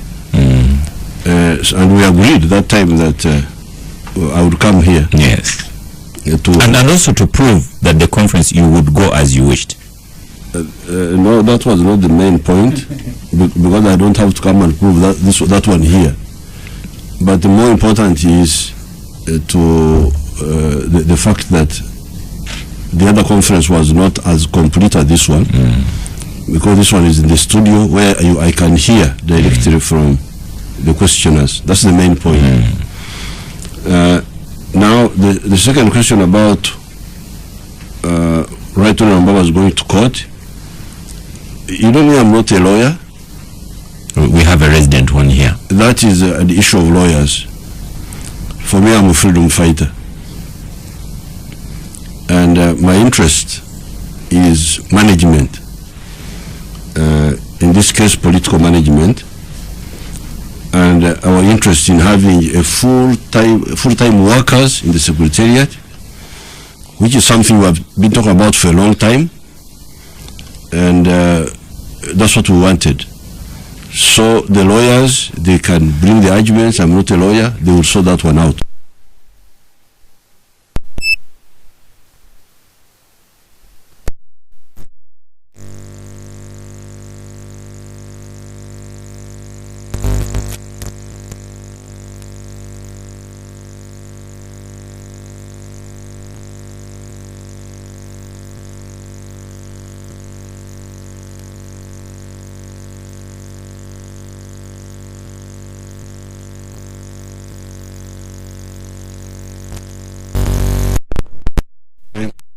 Committees, and Haji Gongo would manage them full time. At one time we had he was assisted by Elia Kategaya, people like Abe Mukwaya. Then later on Elia Kategaya went outside, and Haji Gongo remained alone together with people like Jacob Asimwe, like Abe Mukwaya. That was our situation then, and we had direct contact with the committees all the time. The branches, you can call them branches. even when we came, when we were in the earlier phases, we had the NPC, somebody called NPC, who would be in charge of this. The National Political Commissar. Yes. So this idea of an elected Secretary General, who also had other things to do, we did not concentrate on it when it first came. It was new actually. We had never had it before. When we had it in 2005, we had never had that type of arrangement. But when it came, we did not concentrate on it initially. But when we discovered the disadvantages, that's when we moved. And we have been talking about this for some time. So not just now. So the court matters are not my issues. Those will be sorted out by the lawyers. Mine is how to organize our party efficiently. Yes. Now, thirdly, Tinyefuza, who's making public statements. And I notice you also call him Tinyefuza, not Sejusa. Well, but I'm sure people know who I'm talking about. now, Tinyefuza, who's making those public statements are illegal. They should not happen, and they will stop. So that's all. We don't have to waste time on that. They will stop. Now the young secretariat. Well, I'm very happy with the young people. You should remember that when we started these movements, I myself, I was 26 years old when I was the leader of Fronasa, 1971. Before that, I was very active in the student movement in the 1960s. Before that, when I was just 21 or 20, I was very active in my area there, stopping those Banyankole from nomadism. So, when we are talking to me, you are talking about a youth who is now 70. Yes. But who started his work when he was his political work. Actually, even when I was in the teens, I was already working in the community. I therefore know the potential of the youth if they are well guided. The mistake you make is to confuse biology with ideology. You seem to think that biology is a solution to societal problems. You can be young but old ideologically, confused. People who are taking you accused Ssemujju of that the other day when we were at State House on the gun. People who are taking Njaga, they are young people. Some of them are young people, but they don't know what to do. They are misguided. So what we are looking for in the secretariat is, yes, youth, but also older people. The issue is ideology, a combination of all levels of age, but around a convergence of ideological ideas. Yes. So that's secretariat where you have got the young, you have got the grandfathers like myself. You have got the parents like these Kasuri members, and you have got even grandchildren. We have some grandchildren there. That's very powerful. No, like Omona. Well, the Omonas, the Anitas, those are young people. Somebody of 40 can produce somebody of 20. You know that very well. So I think that's a very powerful secretariat. Grandfathers. That's how the cabinet is, by the way. The cabinet is already grandfathers, the parents, the grandchildren. They are all there. But Your Excellency, when you put that question to O earlier, he was stammered. It's on a very, very, very same line. He stammered through an answer. But maybe again, as you go on with clarity, are they going to resign their positions, the ministers, and are they going to resign their positions from Parliament? Because if I keep them, then, as you say, this clamoring to make them free will have been, to be confusion. No, definitely, ultimately, they will have to resign. From Parliament? Yes, ultimately. When that may be a matter of convenience, but ultimately they will resign. But Chief Gangster, that takes you to where you started with the past Secretary General, because when you appointed him and he had a choice between Prime Minister and Secretary, it's what you said. Ultimately, he should leave one of them. No, that time it was like an understanding between us and the Right Honourable Mbabazi. But this one is in the law. It is in the constitution of the NRM now, and the constitution of the NRM is now gazetted. Yes. So it is part of the law of Uganda. It will be actually illegal if they continue to be in Parliament and then work for the party as well. Yes, it is impossible. So as chairman, you'll be saying to them, I expect you to resign very soon. The question is, when do they implement? It's just convenience, but it's not whether, but when. Okay. Now, finally, you are always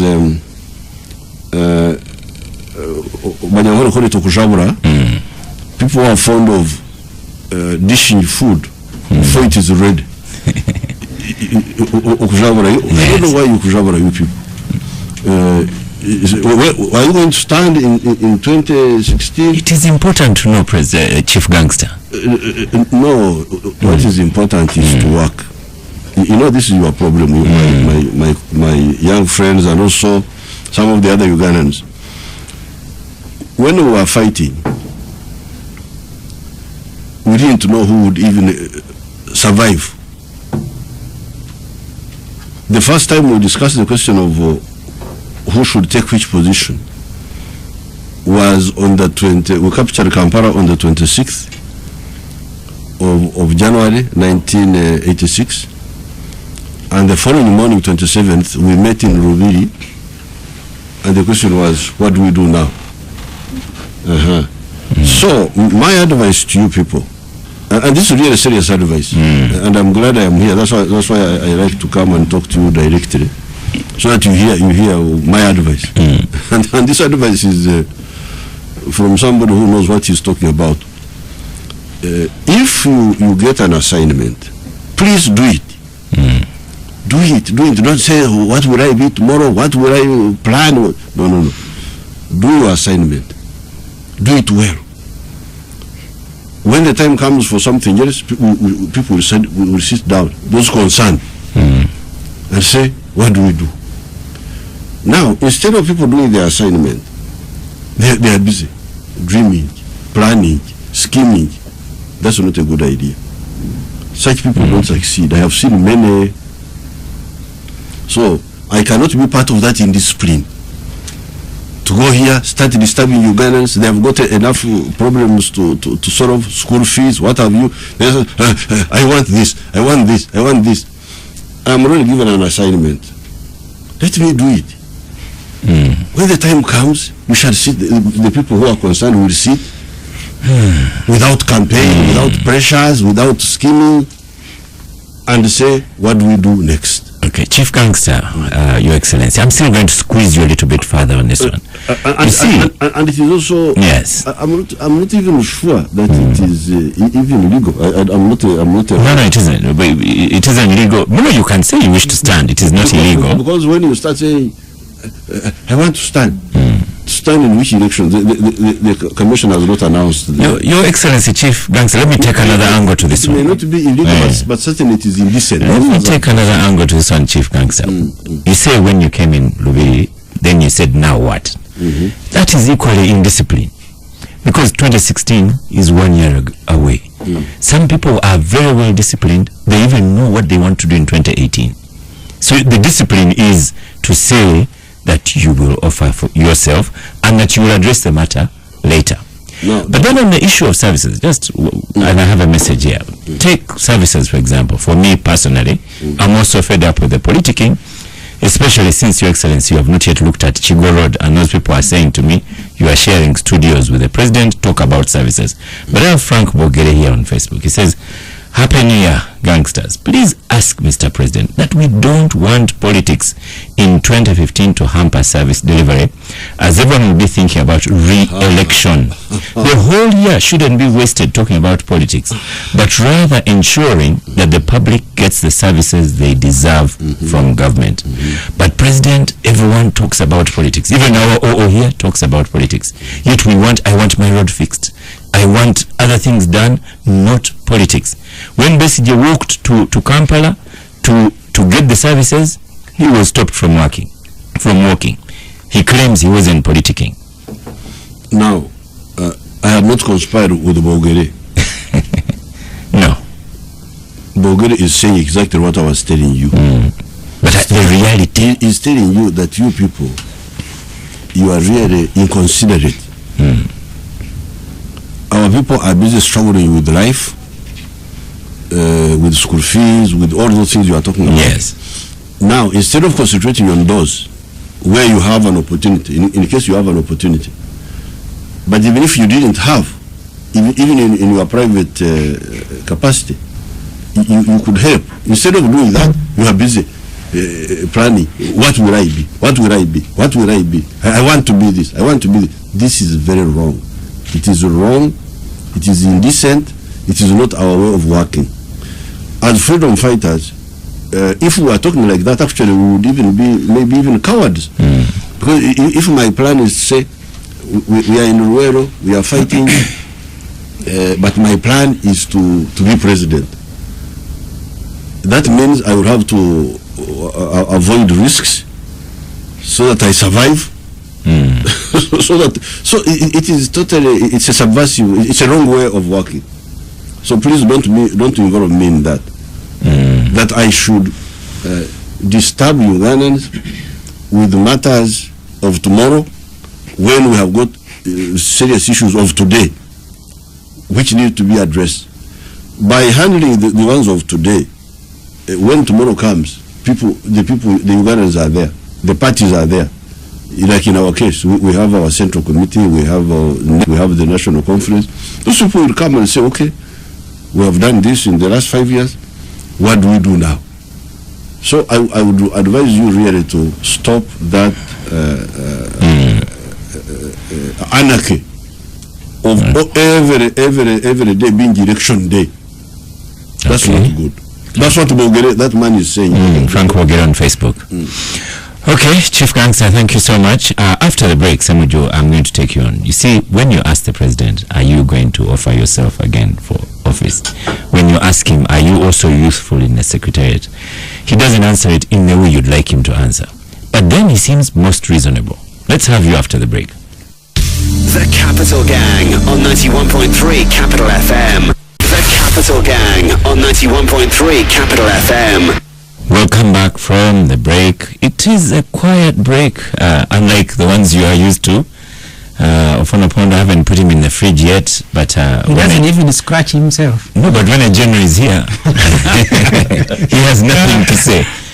Why don't you say Abdul had tried to squeeze the chief gangster about the chief justice, so the break wasn't quiet. It was quiet. It was a good discussion. Honorable Ssemujju, yes. The challenge you have is when you face President Museveni, it's kind of unwinnable. He won't say that I'll offer myself, but he has said if a service is required, and let's work on the services. Now, on that one you agree. Stop politicking, give a service, and then he gives the variety of age and ideology that should be in a secretariat. I think if you've been around in Uganda for some time, you would certainly know that President Museveni will not answer that question. All the time he has offered himself, he's being urged to stand. Is that illegal? He creates an impression that him as a person is not interested.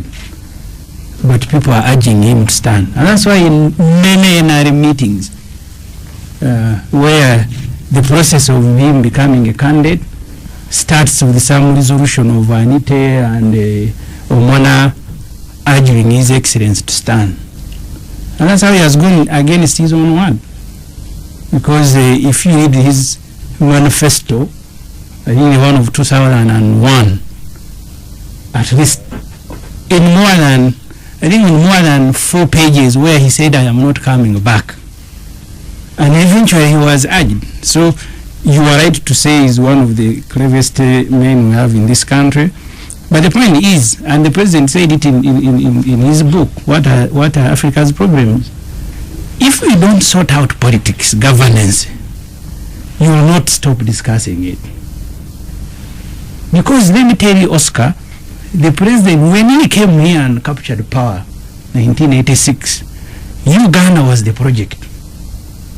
Along with the way the president became the project, the amount of money now we spend on the presidency and keeping him in power is almost more than the amount of money we spend. You're talking about delivering services. You never deliver services once a leader becomes the project of a country. Then the president came here, he said, I will go and buy furniture in Kawempe. He was riding Santana. He gave his ministers in Saniraure, he said, must be frugal with our resources. When I was in South Sudan at the inauguration of that country, the president came with his jet, the chopper was there was a motorcade. When you combine the amount of money we spend on the president visiting, in fact, I sat with the ministers and MPs from UK and other countries that had been sent there by the speaker. When the president arrived, they were wondering whether he was the president of South Sudan. South Africa, which is the second biggest economy in Africa, their president came with 3 vehicles provided by South Sudan. The one of Uganda came with a jet, with a chopper, with a motorcade of about 50. And even all these people you see now who are hovering around, it is not because they love the president more than Mushega. It is because they have discovered when you go and begin praising the president, there will be personal benefits. And that's what is killing Uganda. We will never discuss anything. In the parliament, we are discussing the president. On radio, everybody is discussing Mr. Museveni.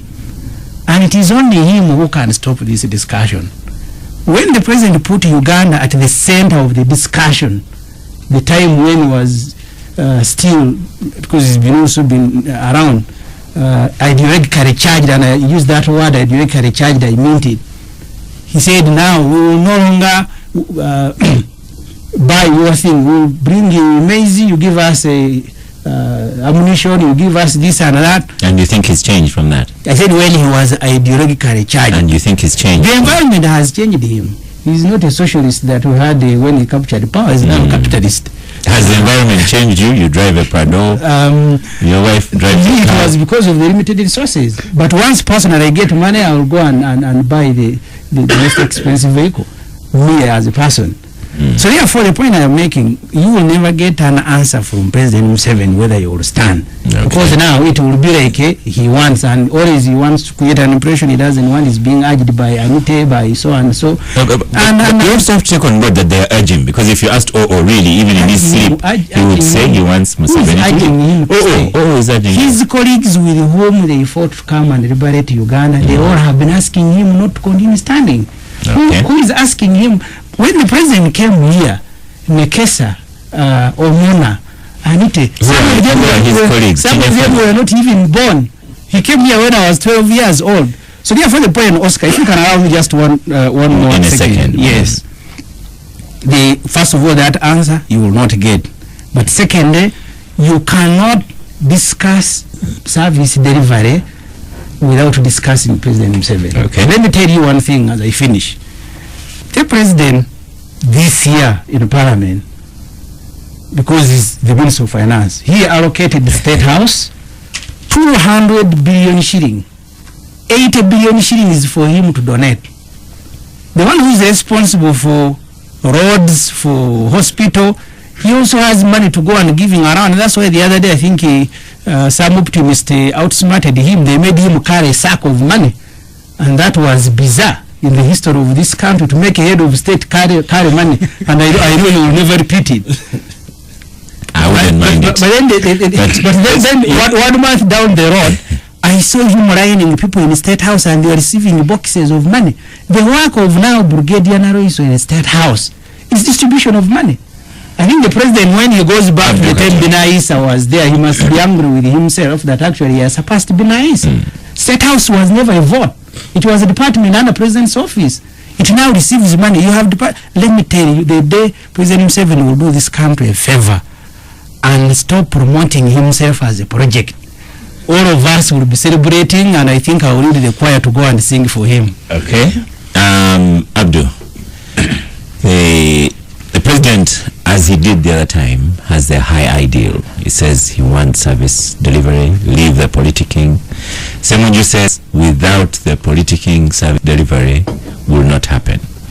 It is good that the president comes to the gang, sits with very vocal members of the opposition, and he gives answers. I hope one day he will go and sit with the civil society, with the opposition, and discuss. And he gives answers to the satisfaction, or I don't know, to Ssemujju.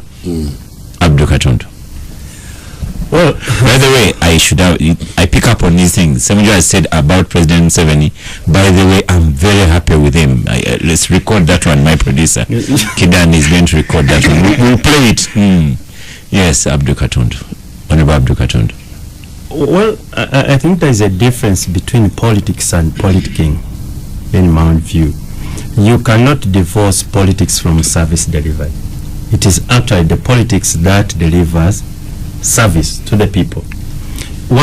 Because politics and governance are related, once your politics has a problem, it will certainly affect service delivery. I thought we need to get that right from the beginning. And maybe it sort of goes to what Ssemujju is saying. You see, once you have a little bit of turbulence in politics, not even politicking, then people who are supposed to be delivering, supervising, monitoring service delivery get diverted.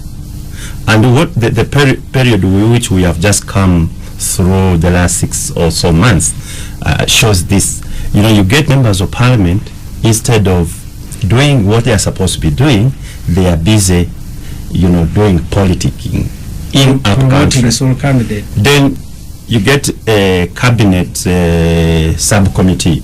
You get ministers who are supposed to be 24 hours running ministries, and they are out there trying to do politics and so on. Then you come, and then we have these debates and so on. I sometimes sympathize with the president. I don't know. I think he must be naturally gifted. These sort of meetings, Your Excellency, you hold every other day, almost day in, day out, the whole day, the whole night, and so on. But that's part of the president's work. Absolutely. He would have to do that. Absolutely. But yet, then they're not really discussing. Sometimes, actually, he sort of gets them away from what has taken them. They say, look, can we go to service delivery and so on? But really, the country is not discussing service delivery, but they're discussing politics, and even. And that's what you're going to have in 2015. And that's my biggest problem.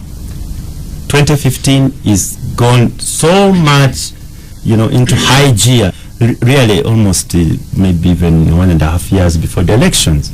And Your Excellency, you see all these meetings you've been holding, including the national conference. The whole thing was about solo candidate. You just need to go up country among your structures and so on. That is what is being discussed, including civil servants, unfortunately. The those who should really be at the forefront of service delivery. So, to the extent that we should emphasize the service delivery, yes, the president is correct. But that the politics is now guiding or driving this service delivery and having the problem that you should address, such that you get your men and women out of the politicking and they go to service delivery. But if you become a partner with them, then that becomes a big problem. And let me tell you one thing, why I do think politics and service delivery are very, very much related. Let us look at the period before 1971, when everything went bizarre in this country. And I want to give a very good example, which the president knows very well, because he's a cattle farmer. Uganda was engaged in meat production, beef production, and actual export with Uganda meat packers and so on. since 1986, when the president came from the bush up to now, have we moved any step to restore Uganda to that level, such that by now we are talking about value addition to an industry which the president really has a passion for? He's an active participant to restore us to 1971. And I've said this before, Your Excellency, if you don't, that I was about to be tempted to join the NRM when you had just come. Me and my brother here, we are still at university.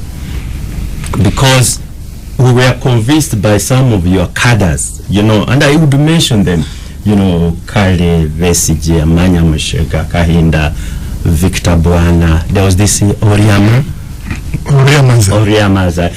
The guys were really ideologically anchored. They'd come to the university, convince us, say, look at this where the country should go, and so on. They would even point out the mistakes of the earlier regimes and so on, even when they knew some of us were a little bit hostile because of our UPC background. But they would really engage us and so on. And now what do you have? And we could see people who are really focused. There is a problem now, Your Excellency, that caliber of people are not there. They are absent. They are absent. And the sort of people who are there, are not the ones who will be talking about service delivery. No. Anita is not interested in service delivery. No, I don't want to mention that. Okay, but before you come off the microphone. Oh, am I about?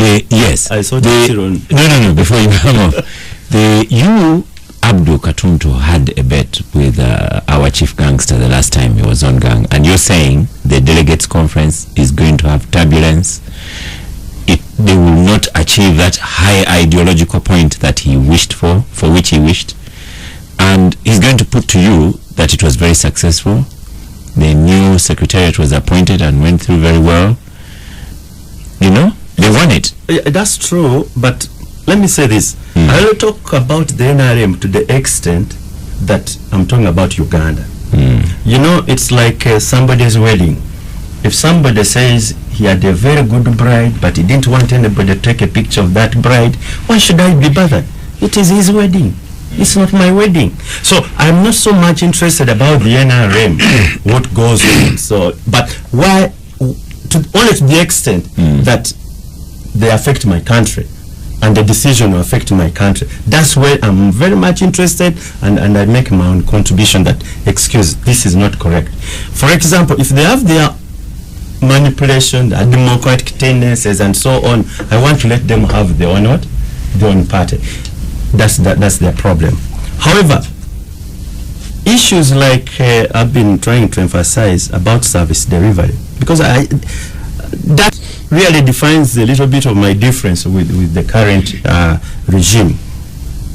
That you have, for example, when the president came in 1986, say, look here, gentlemen, how can you have a country which does not produce a safety pin? And you see, it was logical, it was common sense, everybody was looking at himself as or people who are not wearing shoes. Yes, and we are saying, I say this because you are from Busoga. And I would, you would see. You haven't had the last bit. I say this because you are from Busoga.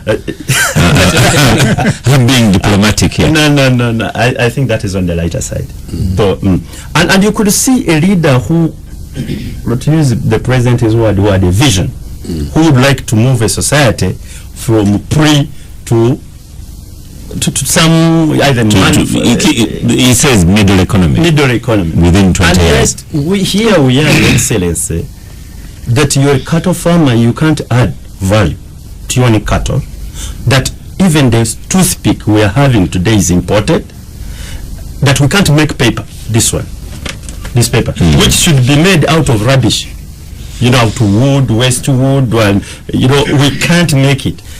And the sort of team you are having, the sort of team you are crafting to you have made the point. And then I want to end. You see, because the president, when we were in Entebbe, he was really talking about those ideals, which the entire country should agree with. And yet, he holds a conference, and what my colleagues like all are supposed to do, it's all about, again, politicking, the entire politicking.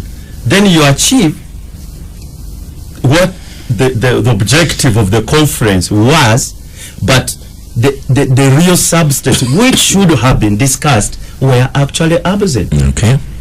But Oscar, Before we start, just 1 second, Oscar. okay. Because you see, the target of that conference was to remove Amama Mbabazi. In your opinion? In the opinion of everybody. I mean, the whole cabinet went around the country with the MPs. Mbabazi was successfully removed. There was no riot. There was military and police. They had covered, you say I am a neighbor of Nambole. They had covered the entire place. They had pinned up posters of President Yoweri Museveni with the word sole candidate all over the place.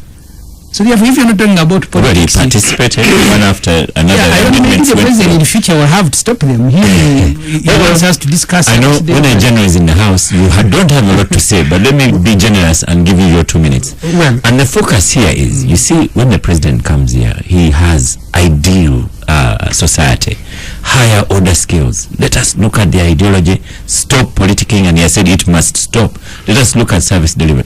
The trouble is, he has people like you. Well, you are interested in politics. you know, the president teaches a lot Day of. in, day out. The president teaches a lot of political economy. How do you merge theory and practice? And I would invite Honorable Ssemujju and Abdul and everybody listening to go and read about. What they're saying to you is not doing well, because he has that, and for you are into politicking. Political economy. To read political economy. Let me just take only 2 or 3 things. Ssemujju is faulting the president on frugality when he came and now. Abdul is faulting him around the same thing, saying we are not able to make safety pins. We are not able to park beef. Don't try and answer those ones. No. Listen. Listen. You have asked me. Can I make my Those are take? not the ones I asked you. In 1986, virtually everything was being imported, indeed smuggled. What is the situation today? The situation today is that about 60% of everyday common user items in the households are manufactured in Uganda. No. Consequently, we're employing a lot more people. Therefore, Ssemujju made your point. You must know. A lot more. We are able to employ more Ugandans. We're able to give them, in fact, in real terms, better money. And third, we're able to generate and collect more money, and therefore fund the larger part of our budget. Okay, you're number 2. Number 2 is the politics of NRM, or the consultation NRM has been going through in the last 1 year, or indeed the last 5 years, mutually exclusive from service delivery.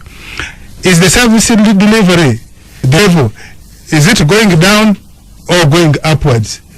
In our assessment as a government, as NRM, we see that the service delivery is going up. You can just take 3 areas. Take the area of infrastructure, either energy or water, or indeed roads. Take the number of enrollment in schools, or the construction of schools and health centers, whether government or private, the numbers are higher. Okay, number 3. Number 3, the dialectics. When you study dialectics, you study the transformation of quality to quantity and vice versa. Is the general quality of life, the general quality of politics? That is very outdated. Yes, it is not outdated. You need to read it. No. Is the general quality of the politics, the governance in Uganda, better or worse? And if you look at the different elements of governance, are we reversing? Are we going backwards? What is the general axis? All of us, I think the majority of Ugandans agree that the general trend is that the rule of law, peaceful existence, accommodation, tolerance is on the uprise trend, and the chances of reversing is minimal. The state is more stable. Okay. And therefore, you need to judge NRM, indeed the leadership of NRM. Before you come off a microphone, what you've said is the president will address. What I wanted you to address, why is the president at the higher end and why are you people at the lower end? He wants you to stop politicking and talk about my road. He wants you to stop politicking and talk about my school. When in Entebbe I told you that the level of ideological depth in any political organization can never be at the same time. And I want to tie this with the argument of Ssemujju, who's arguing as if Yoweri Museveni was the property of the Amanya Mushegas with whom he came. He was never. Once NRM captured state power and became the state machinery, the government machinery, and Museveni became part of the state machinery, he became the property of many people in Uganda, and therefore he ceases to be, and therefore he must work according to the dictates of the majority, provided that majority is working through a democratic framework. And therefore this idea that the president should only listen to those with whom he captured state power, supposing they were wrong. In fact, events have proved many of them that they were wrong, because many of them ran away from battle before the war had ended. Okay. Thank you very much. Before we go for a break, I have a couple of messages here. I have Angelo ask about low oil prices and high fuel prices still in Uganda. Globally, low oil prices. In Uganda, high fuel prices.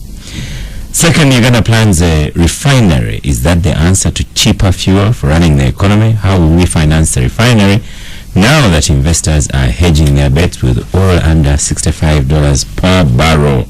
Can NRM guarantee a low pump price as other countries now that crude oil prices are low? And what is Uganda's future with that? I have on Facebook, Kenneth Navasa Rendere. Does the president admire champions of democracy like Nelson Mandela? If so, what's his plan as far as transition is concerned? Turiamunwi Fred Oscar. Tell the president that all is not lost, because he can still declare his intention of not participating in the forthcoming election. The president argues that Ugandans still want him, but he forgets that Nelson Mandela was liked by South Africans, but he had to leave. Question is, why doesn't he leave peacefully? Joel Butusi, let him tell us about oil plans, how far the nation has lived to expectations of the oil benefits. I also had a question earlier about Mulago Hospital. About renovating Mulago Hospital is problematic. You don't need just renovating buildings. You need to consider paying higher for human resources. And why is it rich people like Sudhir that must come and rescue children instead of fixing the problems in Mulago? We'll stop for a break, and after that we have a Chief Gangster responding to many things. Capital Gang on 91.3 Capital FM. This is Councillor Greens, a senior educationist from Nyabushozi. I salute Your Excellency, our beloved President. I wish to extend my sincere appreciation to you for the sacrifice you have rendered to this country in bringing peace. Councillor Greens, I need a question. Okay, Your Excellency. Go on. Whenever I get an opportunity to meet you, I have always suggested, discussing with you, and suggested that we create educational monitoring unit under your office. And we have agreed that we shall be putting this education unit under your office, like the health unit that is already in your office, to monitor the implementation of the government policies. Okay. Your Excellency, how far have you gone with this? Thank you, Excellency. Thank you. I'm called Nwavine Jose. I'm the aspiring MP for Kaura constituency. Jose, aspiring as NRM independent or what? I was in NRM primaries. But I never made it. Okay, go on with your question then. Excellency, the measuring of the press, the measuring of the measures, the so-called measures, that people would go to these measures and pour out their anger. Gone are the days when people are still using this chance of expressing themselves now that the measures are no more. Your Excellency, my question is, are you aware that these measures were muzzled? And if yes, who did this? And Your Excellency, are you aware that people are burning with anger simply because they are not expressing themselves in these media? Okay, thank you very much, Josie.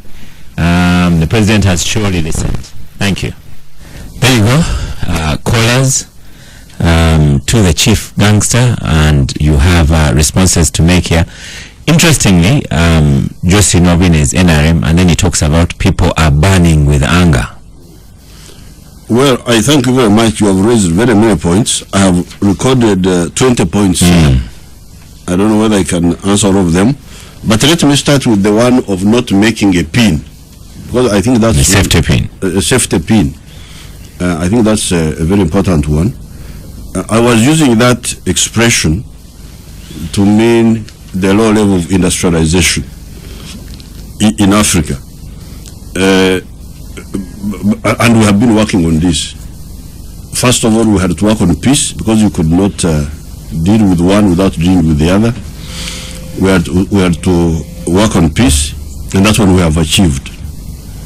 Secondly, we had to work on infrastructure because those industries depend on infrastructure. If the costs of infrastructure are high, then it will be very difficult for those industries to succeed, to survive. We still have some little problem with the price of electricity, mainly because of the distortion caused by Bujagari, which was built by private people. Our people did not negotiate. They have not satisfied me very well why they did not negotiate as we had negotiated with AES. Because earlier on when we had AES, there was an American group which was going to produce a unit of power at 4.9 cents. These fellows ended up producing power at 11 cents, which is very expensive, and we cannot, we shall have to sort it out. But fortunately, the other older stations, like Narubari, the one on this side, produces a unit at 3 cents. The other one of Kira produces a unit at 3 cents. And what we are planning for Kama, it will be 5 cents per unit, and Isimba will be 4.8 cents.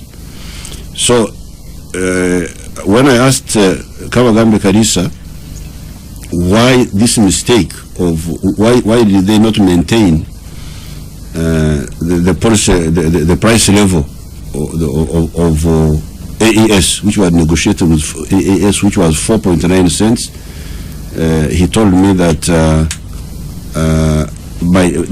there was a delay and there was a shortage of money in the world, and that there was also the other floods in New Orleans in America, that the contractors were few in the world, like that. He gave me that explanation. But we shall have to sort it out. We shall have to sort out the issue of negotiating with the Bujagari and see how we can bring down this power price of electricity. So, peace, infrastructure, and then the difference we made in our time, we resisted the temptation of parastatals. Because some of the things Honorable Abdul Katuntu is talking about, like the beef packers, the beef packers of Soroti, that's why the government factory. And some of those factories you're talking about were government factories. Now, for us, and here I really, it's part of my decision, I resisted wanting to use government factories because in the end they are not as efficient as the private factories. So therefore, we have succeeded in very many areas attracting private factories. Let's take fisheries. There was not a single fish processing plant in Uganda in 1986. At the height of the fish industry, we had 20 factories. Now they have gone down a bit because of the problem of overfishing in the lake. which is another problem. But at least the factories had been attracted. 20, more than 20. And you know that. You talk of beef. So here you are, Museveni, you are a cattle man, but you can't even process beef. But you are forgetting about milk. The milk industry has blossomed. Our production of milk in 1986 was 200 million liters. Our production is now 1.9 billion liters. It has gone up, I don't know by what percent. And the factories, there are so many. We have got even one which can crack milk and bring subcomponents of milk, not just processing milk, cleaning it, but even cracking it to get. There's something called casein. Casein, it's like a protein. So that is moving very well. Beef, finally we have got people now. There is an Egyptian who has built, who's building one in Bombo. So we are not only making a safety. Maybe we are not making a safety pin, but we are now making a car. Mr. Katuntu, I think you sometimes miss. Our people have made even a car. Forget about a safety pin. An electric car. Our professors. The money we are putting in research, we also need to look at it. How much money government is putting in research? Investing in research. Those people, the material people, Professor Musaz and others, we give them some little support. It's very little. It is little, but we had to deal also with infrastructure, with other things. So really we have a lot of capacity now.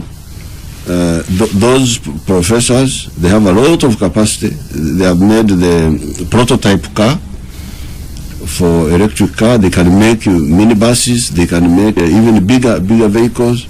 UIRI, the industrial research, the one of Dr. Kwesiga, they can literally make anything. They have the capacity to do anything that we want. It's just a question of funding, but also management. I'm really a bit cautious about that. Like they put something to process shea butter in Lira, the UIRI. I went and opened it, but my question to them was, who will own this? You have built it, but who will own it to run it efficiently? They were trying to make the cooperatives do it. So that's why we have a gap, the entrepreneurial class, the indigenous entrepreneurial class who can, even when they get free funding, like in this case, because this was built by the government for the people of Lira, can they manage it well? So we are moving, the technical capacity is there. These universities are training people. They have the know-how, but the business skills to make sure that they are run. So we are very, very far from that area where we could not make things. Yes. You can now make literally anything. But who will the ownership, especially the ownership, management, you can always hire managers, but ownership. Who would but Chief Gangster, Your Excellency, you must also have a reporting line when you say that yes, we have enterprises coming along. You need government to be saying, and in 2014, this is how we helped the enterprises. This is how we equipped the enterprises. In schools, private schools, what we are receiving now is the tax has returned. We are helping them. Look at the banana project in Bushenyi of Dr. Muranga. To make starch out of bananas, to not only produce more bananas, we are funding it.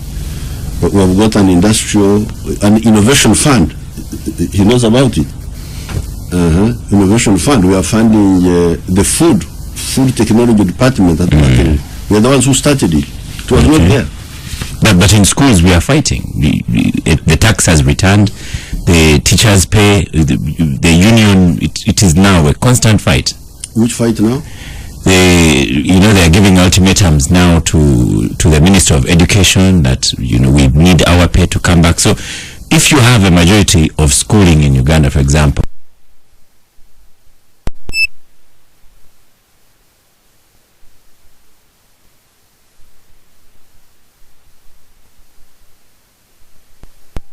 technical, industrial, technological capacity, we are now much higher than that. What you are talking about in 1980s. So now, what is now lacking? 86.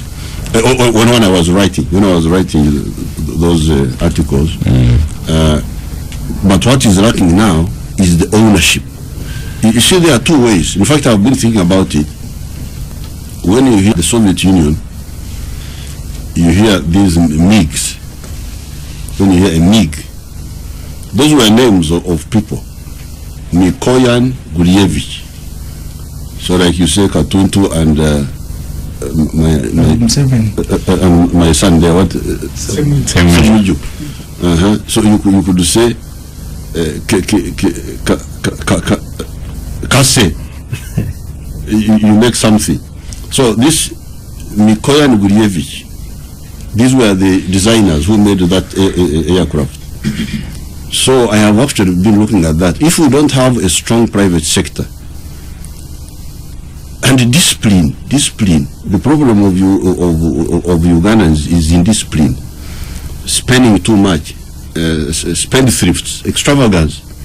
They don't know how to save and okekereza. They don't know. They are not like the Asians who are very good at okekereza. So if the people are not saving and they are not investing so that you support them and managing well, one option is what the Russians did, and that's what I've been experimenting with, like when I support the banana project. You have got a scientist who has got the knowledge, but he has no money. We'll give him money, and we see whether it does. Well, that's what the Russians did. Those scientists become now the producers, but working for the government, working for the parastatals. Really, that's what we are struggling with. But otherwise, capacity we have, but we have built it, and we are moving very well. Now, going to other issues,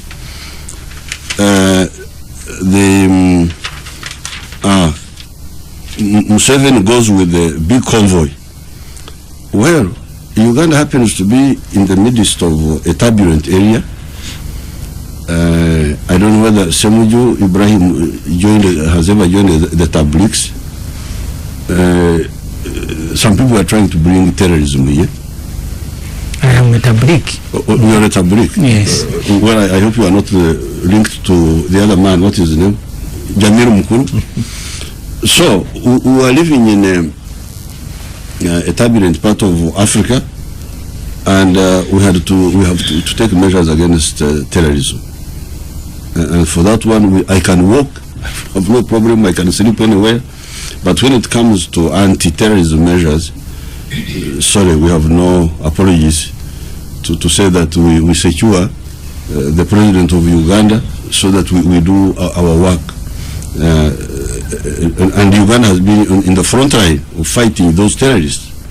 You are talking of South Sudan, but those are your issues. South Sudan, you know Uganda stand on South Sudan. So if you don't know that, then you shouldn't be in parliament.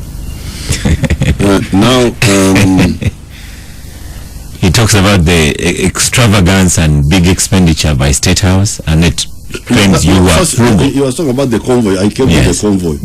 Yes, that convoy is because of terrorism. If there was no terrorism, I just walk on foot. I have no problem at all. Now, the 200 billion shillings for State House. Yes, this is because I'm not a decoration president. To be there just president, I am a working president. Fortunately, my State House controller is here. She came here by accident. I normally don't go around with her. But we're coming from. Now, this money, when some of the actors fail to do their work, I do it myself. I start model villages. You can go and visit them. Model parishes, not just villages. I don't know how many we have. You can actually give a statement and actually later. Let them go and visit them. Like, I think money has been going through NADS, through you, members of parliament, through the districts. Big amount of money has been going. But they have not been using it properly until we have had to come in now to use the army, and you will see the difference. But even before that, I couldn't be part of this, not helping the people. Around Excellency, I have 9 villages with 1,500 homesteads. They have now gone to 1,700. I couldn't just go and watching those people. The man of NADS, some of it was coming from through Gomba, through Mpigi. At that time, Mpigi was a district. But I wouldn't see what was happening. The other man was coming through Zimbabwe. I was not seeing what was happening. But because of this budget of mine, I was able to intervene in those 9 villages. You go there and see. But Your Excellency, that creates a management problem. If you are running parallel, we understand the president would like to intervene, but for example, if it was the business world, the business would collapse. No. Because if you are running something is not working, then you run a parallel institution. Well, so you are paying the other one, paying this one. Well, this is not a management unit. This is also a political unit. But the management is important. It is important, but you cannot manage a country like you manage a business, because there is also politics. There was decentralization. It is in the constitution. These people take big chunk of money. It goes, but they don't perform as well as I would like. What is wrong with me having the flexibility to say, okay, you people, I see what you are doing, but you also come here and see what I'm doing. But you appoint, the better example where the confusion is you have, for example, Ministry of Lands. You appoint a Minister of Lands. Then you also appoint the assistant ministers, the ministers of state. Then you have a Minister of State for Lands who is fighting, perhaps perceived as fighting, the Minister for Lands. Then you have a desk in State House for lands. And you have all these competing forces. Sometimes you have a Inspector General of Police also going to do lands. But then all these people are your appointees. So what is wrong with just dismissing the others and say, now, this is what we have? You see, dismissing is a crude method. I'm sorry, retire the others and say, I want efficiency. Because there's also the question of concept. Somebody is saying that these peasants cannot get out of poverty. I am saying it can be done. But your minister saying it can't. That one you should have dismissed. No, it's not my minister. It is the whole structure. It is the whole structure. Well, I don't want to include the Honorable Katuntu. All of you, because all of you, we give you money through NADS. 200 billion shilling. We are talking of 200 billion. This is 200 billion just for homestead income, not for anything else. This 200 billion of setups we are talking is for external trips, is for everything, fuel, internal travel. Now, we give this huge amount of money to the system, but they don't implement what we have talked about, or they don't do it the way I want. Now, if I have some small budget, and I do it, I say, okay, you people, you look here, I have done it. What's wrong with that? Why do you want to have a president who is simply just there as a decoration? He cannot. This is a model, just to show you the example. When I started UPE, because I am not a president who lives in France, I've never even visited Dubai. I visited Dubai for the first time just a few days ago. When I go home, when I'm not in Nakasero or in Tebe, I am in my villages. And the peasants besiege me there. School fees, poverty, what have you. We got that revered as members of parliament. Okay. But if you as a member of parliament, you have no solution, at least you are a small player. But for the president, to have no solution at all is not acceptable. I don't think that's not my idea of leadership. So when I was facing these pressures, I started the first UPE school in my farm in Burera. So I said, what does it need to provide free education? What if I built the classrooms, paid the teachers? Why can't the children study free? So I started.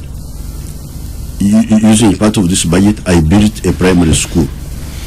Before I was able to come out to the public and say, now we can provide free education for the whole country, I first did a pilot in my farm there. I gave them land, almost 100 acres, and I built their school. So the children come and studied. So we can provide, I started another pilot in Rekumburo. So this budget of this president you are talking about, which you are trying to make fun of, what is a budget which delivers alternative to the people of Uganda. Okay. But besides, this president is not somebody who just goes around with typewriter, with typists and people like that. He's a president who contributes to the future of the country. Some of that money handles the SFC, isn't it? Yes, SFC. There is a whole force, a very big force. Special Forces Command. Yes. So some of that money supports. So please, the 200 billion. SFC will come back to that one, Your Excellency, Chief Gangster, because I will also put to you that maybe the ones in the regular are equally annoyed with SFC. We had refinery as well, oil prices going down globally, but in Uganda, when I put petrol after this show, my pocket is damaged. Well, that's a good question. I'm going to study it. I haven't studied it. Why the local price here should still be high when the global prices? I haven't studied it. I have to study it unless this becomes some information. Okay, so that you give a response to that in due course. In due course. And then the refinery issue. Can we still now afford a refinery with all these oil prices? They are predicted to be down for nearly 2 years from now. No, we shall build our refinery, one way or the other, because the oil prices are going down. Globally, they are going down because of the Americans who discovered this shale gas, shale or something, which produces both gas and oil and fuel. But what I hear is that extracting that shale is expensive. That if the price of oil, I think that's why the Saudis are allowing the price to collapse, because when it collapses below a certain point, then the share operations will not be profitable. I have heard that argument. But for us, whatever the price of oil is, we shall produce our oil. We shall, if the companies don't want to build the refinery, we shall build it ourselves. But it's a question of economics, Your Excellency. The economics suggest that building this large house to process our oil is going to be far more expensive than the alternative. We do like the refinery as a matter of pride, but is pride enough to fund the refinery? Whatever the price is, Uganda is going to benefit, because we have got now 6 billion barrels proved. You may not get all of it out of the ground. You may get, let's say, even if you say you are to get out 2 billion, because of the science of extraction, not all of it will be pumped out. Even if you said 2 billion, when the price was 100 a barrel, that would have been a total of 200 billion. 100 times 2 billion. 200 billion. That would have been 200 billion US dollars. But even if now it goes to 60, that will still be 600. It No, more than... It should be 120. 120 billion. That's a small amount of money. And building the refinery, if we are going to use, I don't know how much, 2 billion or whatever, out of the 100... At some point, Your Excellency, will you know? Because that's part of the problem. You advocate transparency. Will there be published a chart of accounts? It's going to cost this much. So far it has cost this much. But when? Because this as a government looking ahead, you wishing for service delivery, all this information should have been published earlier so that we are all with you thinking this is a good economic decision. The only day was that I nominated Professor Nakimera, a lady, to head this petroleum authority. With some other people there. When I sent them to the Katuntus, they said they were not. There were issues. That they were not good. When I talked to those women myself, very brilliant, that Nachimera. So that's what has delayed. I've been discussing with my young sister Rebecca. That's what delayed the petroleum authority. Otherwise, we are moving. We have finished all the other issues. Well, if we have some issues, Your Excellency, maybe it's better you address the issues we raised, because we can't just say, oh no, we can't. We always give reasons. Well, I don't, this is not for here. Yeah. But that's what delayed, because the names which had been proposed to me, I didn't know Nachimera, but she's a very highly qualified scientist, petroleum geologist or something. Now, regarding the cadres, the quality of the cadres is going down. I don't really believe so. What we have done, it's true that we had to expand the cadreship. That's why I started the patriotic clubs and a patriotism secretariat led by Lieutenant Colonel Matsuko or Dauk, all those people. They are there. They are manufacturing a lot of young people in those schools. Now, then the other one of who are these people who are urging Museveni to continue when his Bush colleagues are saying you go away? Oh, my dear friend, you see, this is part of the problem. There's somebody who fell in the lake thinking it was a pad of water. The force which we have is a very strong force. You may see some of these politicians, a few of them, Amanya Mushaga, the ones you know. But the people who fought for, they are there. The ones you see are not, these were the political leaders. But how about all that force? Which you think Kampala was captured by Besija and Amanya Mushaga and this handful of people? They are those who fought for it. They are there. You don't see them because you are busy here in capital gang. You are talking about yourselves. You are talking about you are just full of yourselves. But there are people. They are there. So whatever this one says, that one says, those who fought are there. Many of them have never been heard of. They are just quiet, doing their work, dying, surviving, but they are there. So please. You should learn how to be modest and know that shouting in the newspapers is not the only form of contribution. Maybe it is a form of contribution, but it's not the only one. You should know that there are other people who contribute. I think these are the major ones. No, Nambore was Mbaba's absolutely not. Really, you should just get it out of your heads that our aim was to get rid of Mbabazi, was the main point. But we had to end the question of having a secretariat which is not full-time and linked. Because you see, the NRM is like a huge banana plantation.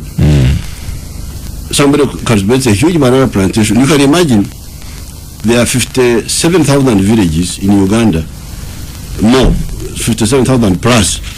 And as Katuntu here knows, even Ssemujju must know, there are 30 NRM leaders in each of those villages.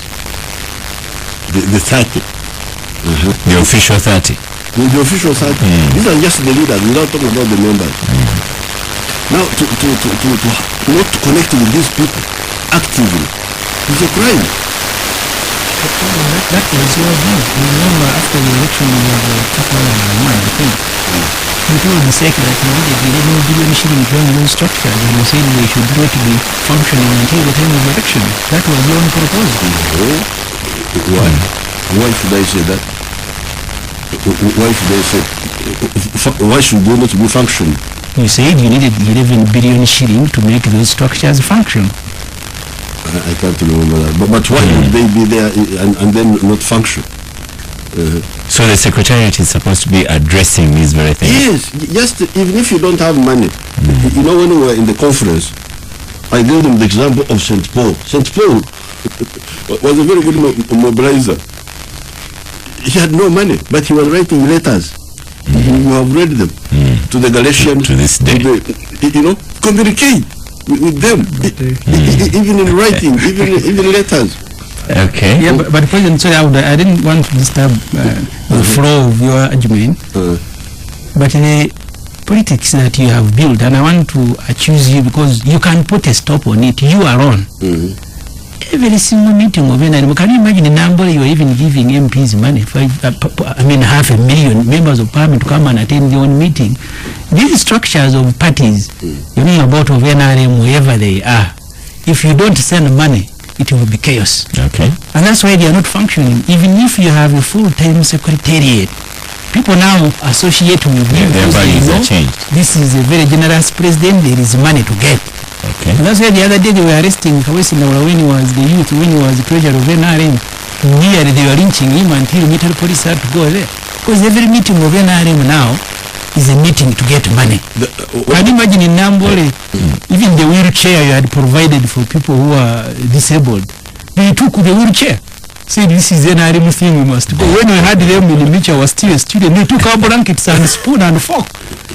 Okay. So that culture, sir, you can stop. Okay. There is a problem. There is a problem of money. What do you call this? Mercenarizing. Mercenaries. Yes. Monetizing politics, which is a mistake. If you read my statement, I really castigated it and advised them how to get out of it. They will get out of it. It's a mistake, but the structure is there. And you're saying eventually it will come good. The spirit of sacrifice is there because when we fought, who was giving us money? Spirit of sacrifice, it's just a distortion caused by careerists, by you people who came into politics as a career. You are the ones who have caused this distortion. Yes. Chief Gangster, Ssemujju, I've switched off your microphone. Chief Gangster, we are going to stop for a break, and after the break, I'd like us to look at criminality, lawlessness. Thank you. And I have some messages here before we stop for this break. And one of is what do you talk about IMIX? This is Festo asking. In the break, the president said, I love coming here to Gang where there's confusion.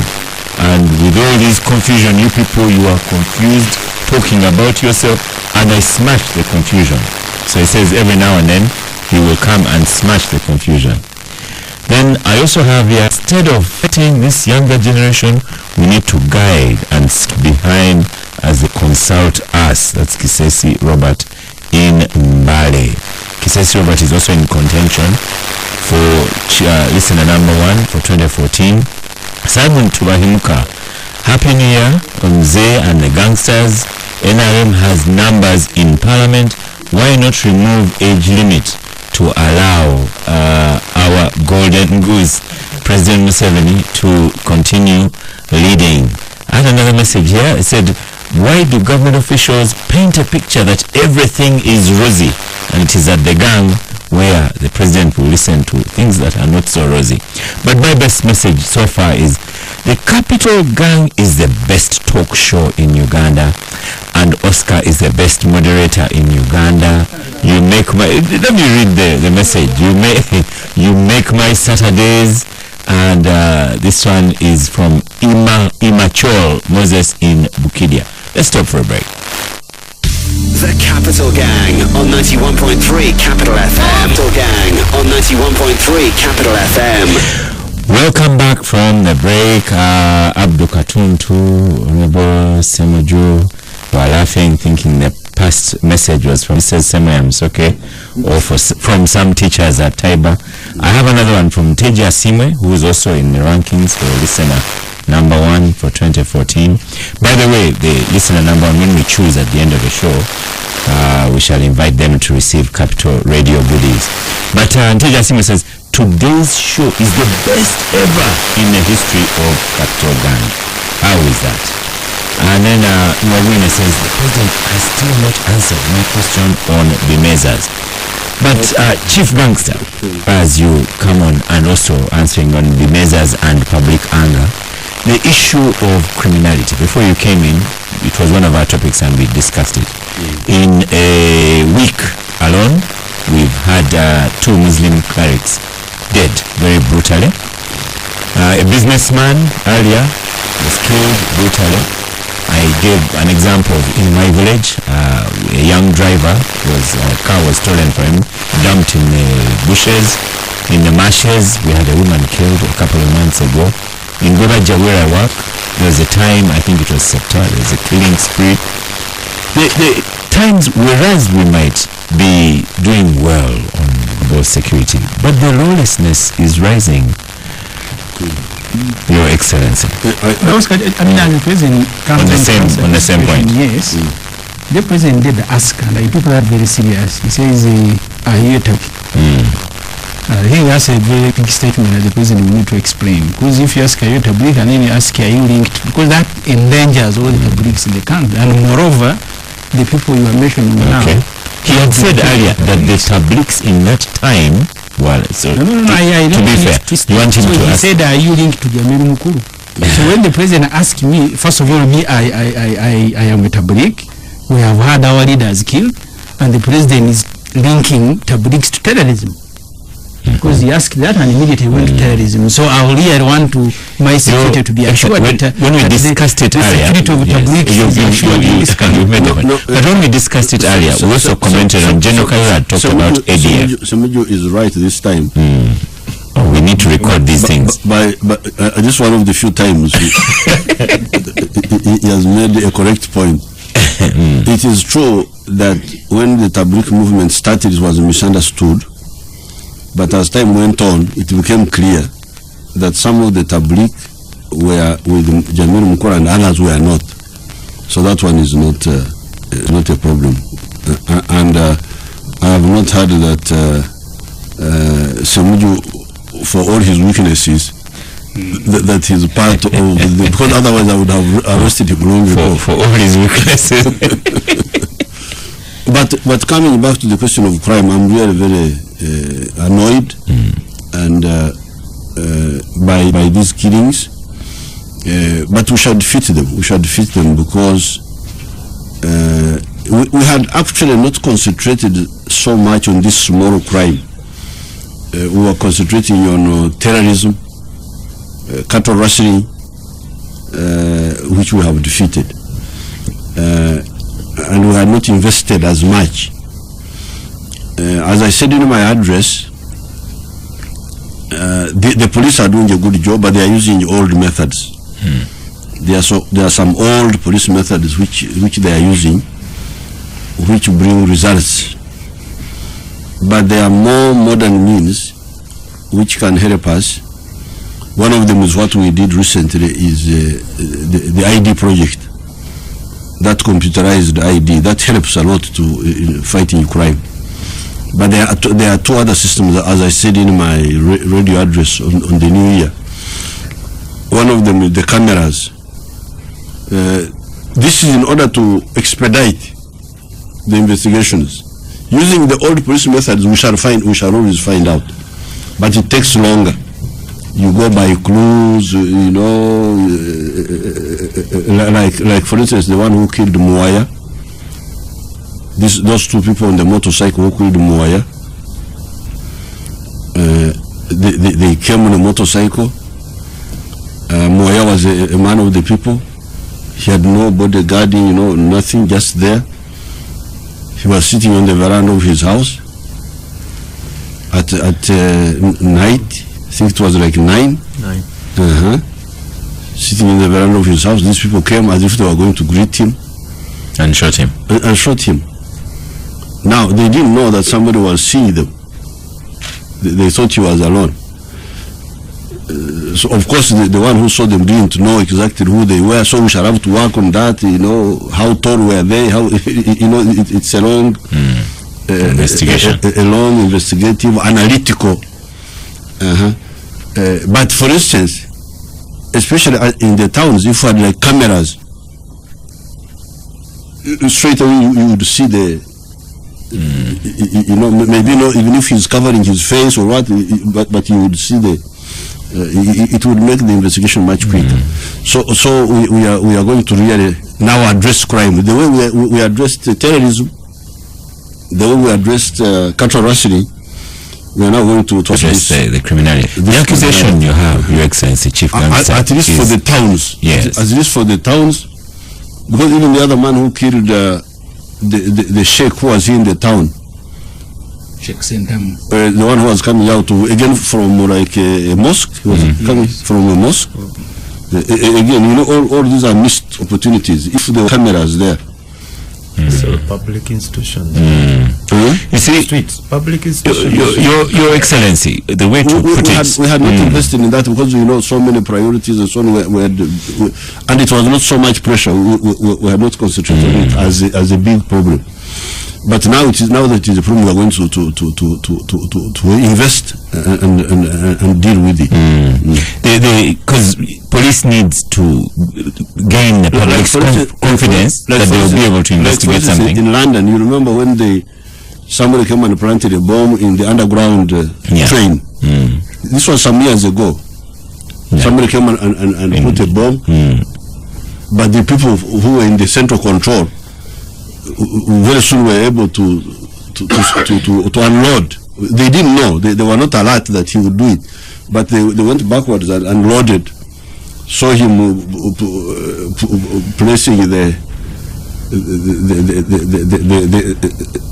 package, and then going to see it. You know, it helps. It will help. The confidence that we need to have with police is, of course, in competence and managing such crime. But then the Ssemujju also accuse you that the police is equipped in managing political disturbances. If, for example, Kano Besigye says he's walking to Capital Gang now, he'll be managed quickly and swiftly.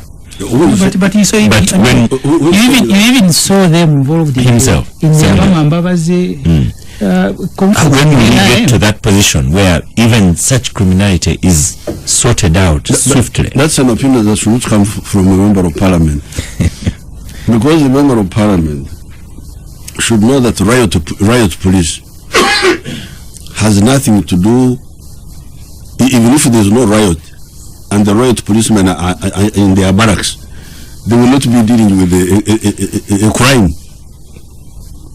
The crime is only dealt with by CID and by the plain clothes policemen who go there on the scene. They have nothing to do with even if there was no riot. So you cannot say the riot policemen are diverted with.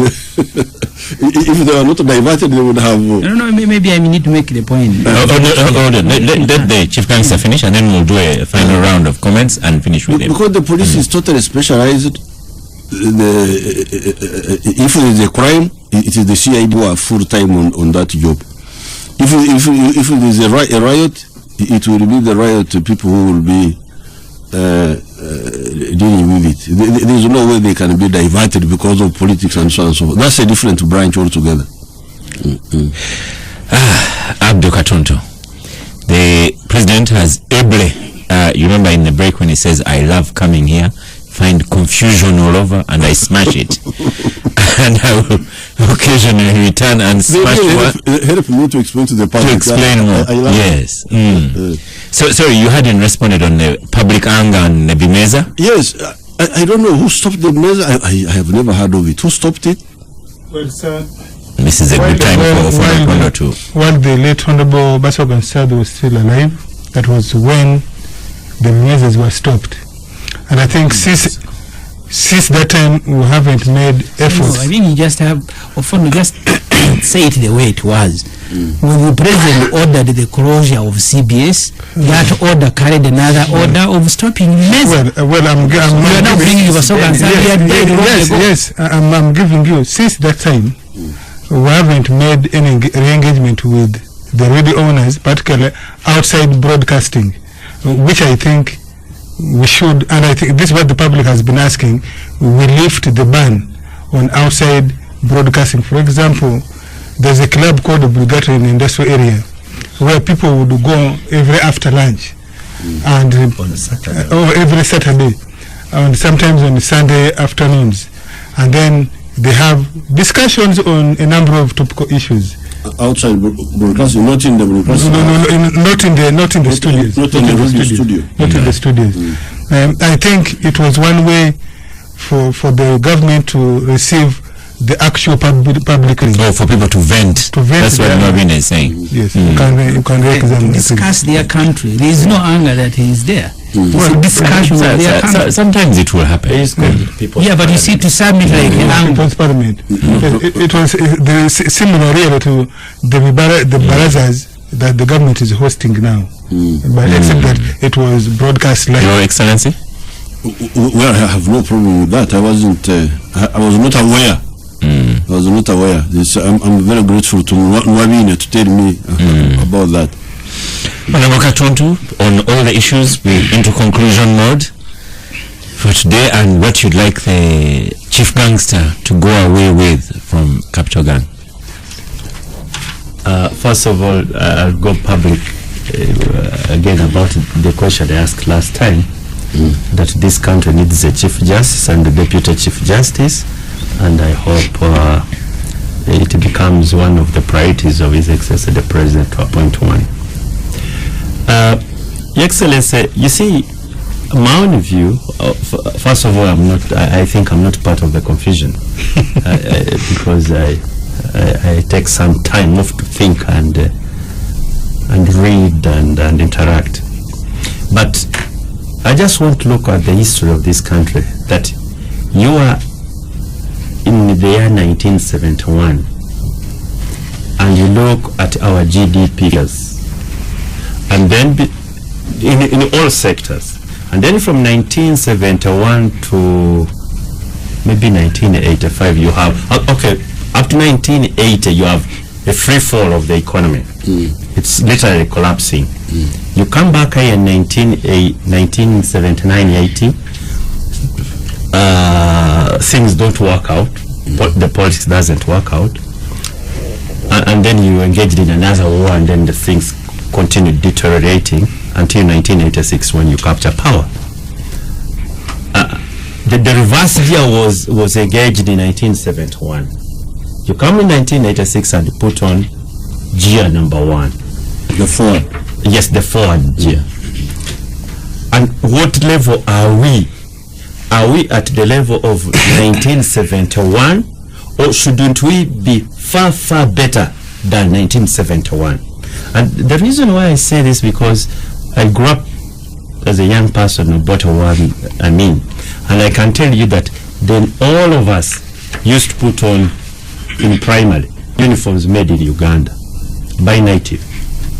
All of us who were in primaries, you could see, bed sheets being manufactured here.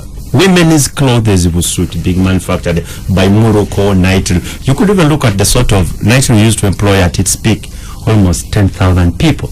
Jinja was, a town full of activity in all these industries and so on.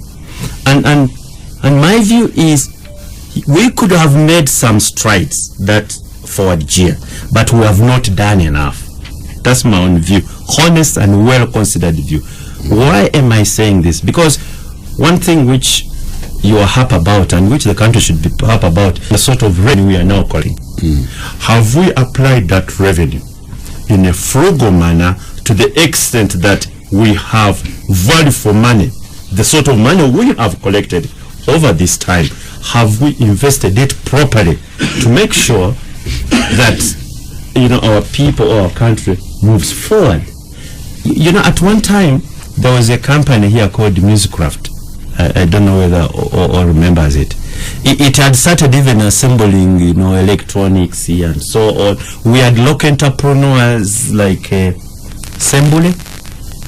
Yes, they had started doing something really moving towards manufacture and so on. And we seem like we didn't invest so much in the areas where we should have invested. And we could have the priorities, as you are saying, infrastructure, security, and so on. But the sort of revenue we are collecting, we are not putting it, you know, in the areas where it matters. And I think that's where you need to have a little bit of national debate. You know, we involve the entire country, and it's not about positive meetings. Like I felt so bad when I was reading your New Year address. I said, no, that one I already addressed during the national conference. I'm not going to repeat. You know, it's like you're more concerned about the group that you lead in the NRM and not the entire country.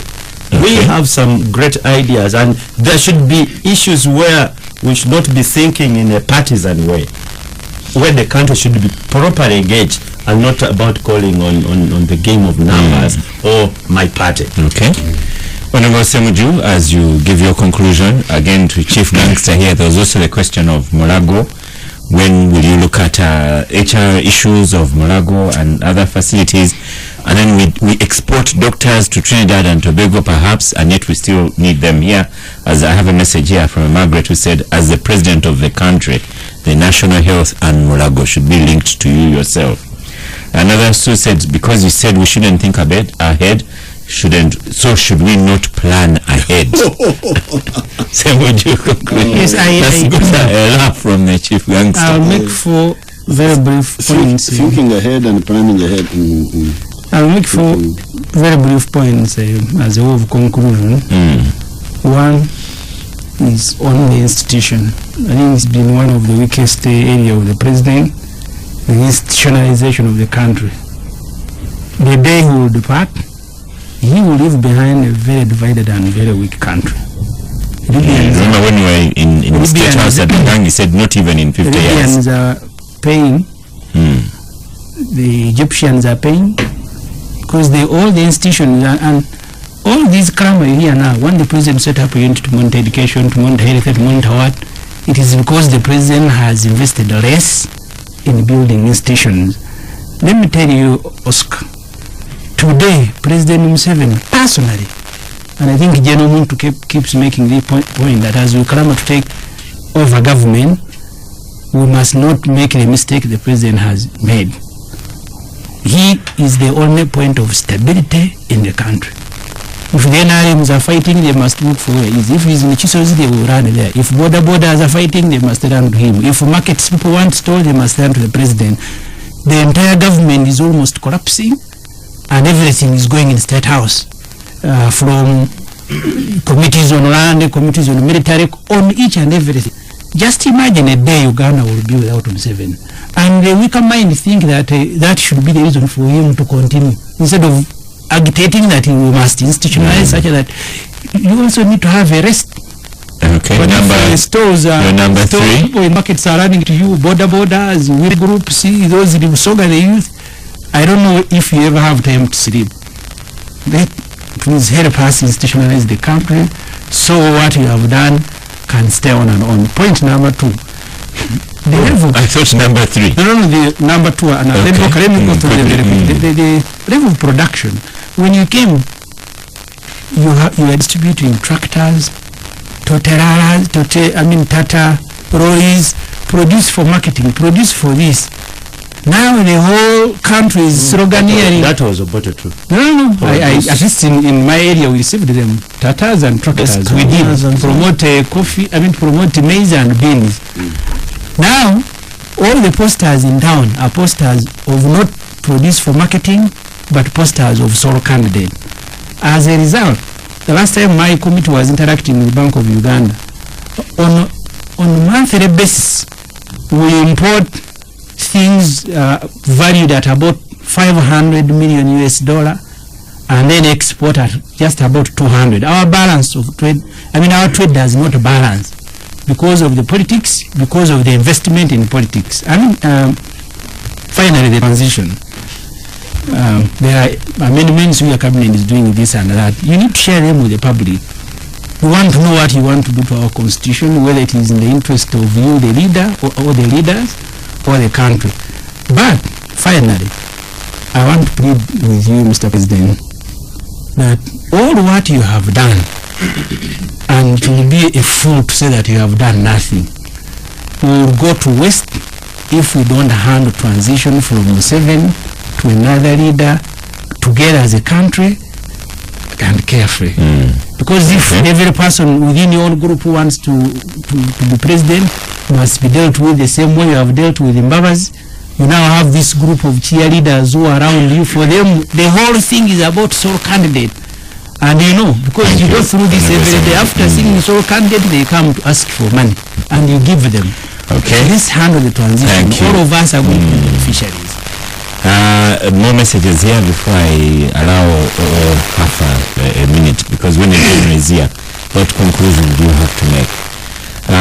Linda J, excuse me, says the president's top two issues remain unaddressed: tackling incompetence and corruption. On these, President Museveni clearly lacks vision. Then I have Kisesi Robert in Mali, again contention for listener number one. Gang, I think Abdul Katuntu is interested in the candidacy for Chief Justice. Then, you see, Kisesi, Abdul Katuntu is saying what is in the constitution, in my opinion. The animal sector is vital in agriculture. In the candidacy for Secretary General of You were nearly appointed for that one. You just didn't know. Next time I'll apply. The animal sector is vital in agricultural income. Why don't you give it its own ministry? Try this and you see changes if the right people run it. That's one says SGO. Oscar, I'm happy that the gangsters are well disciplined today. Is it because of the general, and that's Pius Okunyok of Magoda's Tororo? Magodes. Okay. I thank His Excellency for engaging the gangsters. How I wish for more public debates like this one. Kansime Green says, Oscar, how soon shall we, he hasn't answered my question yet, how soon shall we create an education monitoring unit that, like I had suggested earlier, perhaps he will put that to it. In other times when I intend to interview again President Museveni on the gang and even if elsewhere, I'll put to him the question of technical colleges as well, which as everyone knows is my baby, and the frustration, but that's not for today. Do you have half a second, or take out your time? I do. I just want to announce again that NEC, National Executive Council of NRM, will be meeting on Friday next week to approve the nominees to the various positions, and so the process from Nambole will be concluded. Secondly, I may repeat, leadership in the country is collective.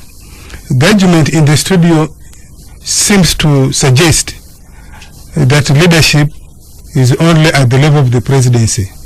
If you look at the structure of our constitutional governance, there's leadership at every level. Have each of us played our respective roles? Why do people run to the president? Because many of us who have been given leadership, we have abdicated responsibility.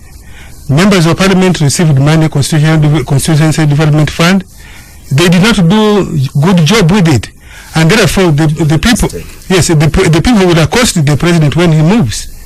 And so I think the real issue should be each of us at the respective levels of leadership must not abdicate our responsibilities. We must particularly guide our people our biggest issue now in Uganda is actually how do we raise family incomes? How do we ensure that everybody has some daily income or weekly income or 3 monthly income, so that they don't have to run to a member of parliament for their daily needs? So really, I think that's where the issue is. Even if the president constitutes the roads and so on, if we don't deal with daily incomes in the homesteads, we shall be flogging a dead horse. The president has done his part, the NRM government has done its part, and I think... So whose part is remaining? Yours as a local leader, as a member of parliament. I'm not so sure if Ssemujju, you have convened a meeting in Chazanga where you come from, apart from running around Kireka, to guide the people of Chazanga on what they can do with the acreage of land that they do have. I don't think you have done so. I don't think you ever bothered at all to talk to people about household incomes at all. I don't think you bothered about that. Ssemujju and the questions go to Chief Gangster today. We will bicker again next week. No. Another one, I have a Pius in Kampala. All infrastructure investment has gone out of the country through Chinese contractors. Way forward is to ensure local participation, which will ensure that at least 30% of liquidity remains in the country. This will solve the poverty challenge in the countryside. Ask the president about Jagali Dam kickbacks of up to US dollars 200 million. Is that true? Some of the messages we have here, and then a lot of the messages, Your Excellency, Chief Minister, is on the Sejusa question. I think you have to say a little bit more than it shall stop. Sejusa is under house arrest now. We've seen photographs and pictures. The points I didn't tackle the other time, one was, do you admire Mandela? I think what they meant here was that because Mandela served one term and retired, that was admirable. Well, you should remember that Mandela was a very old man, was slightly older than me now. By the time he came from jail, he had been more or less like a martyr. So that's why he couldn't serve long, because he was too old by the time he came from jail, because by the time he finished his first time he was already towards 80. That was I think that's why he retired. Marago Hospital, when will they get higher salaries? I have proposed that next year we deal with the academicians and the doctors and the district councillors. This one I proposed in Nambode.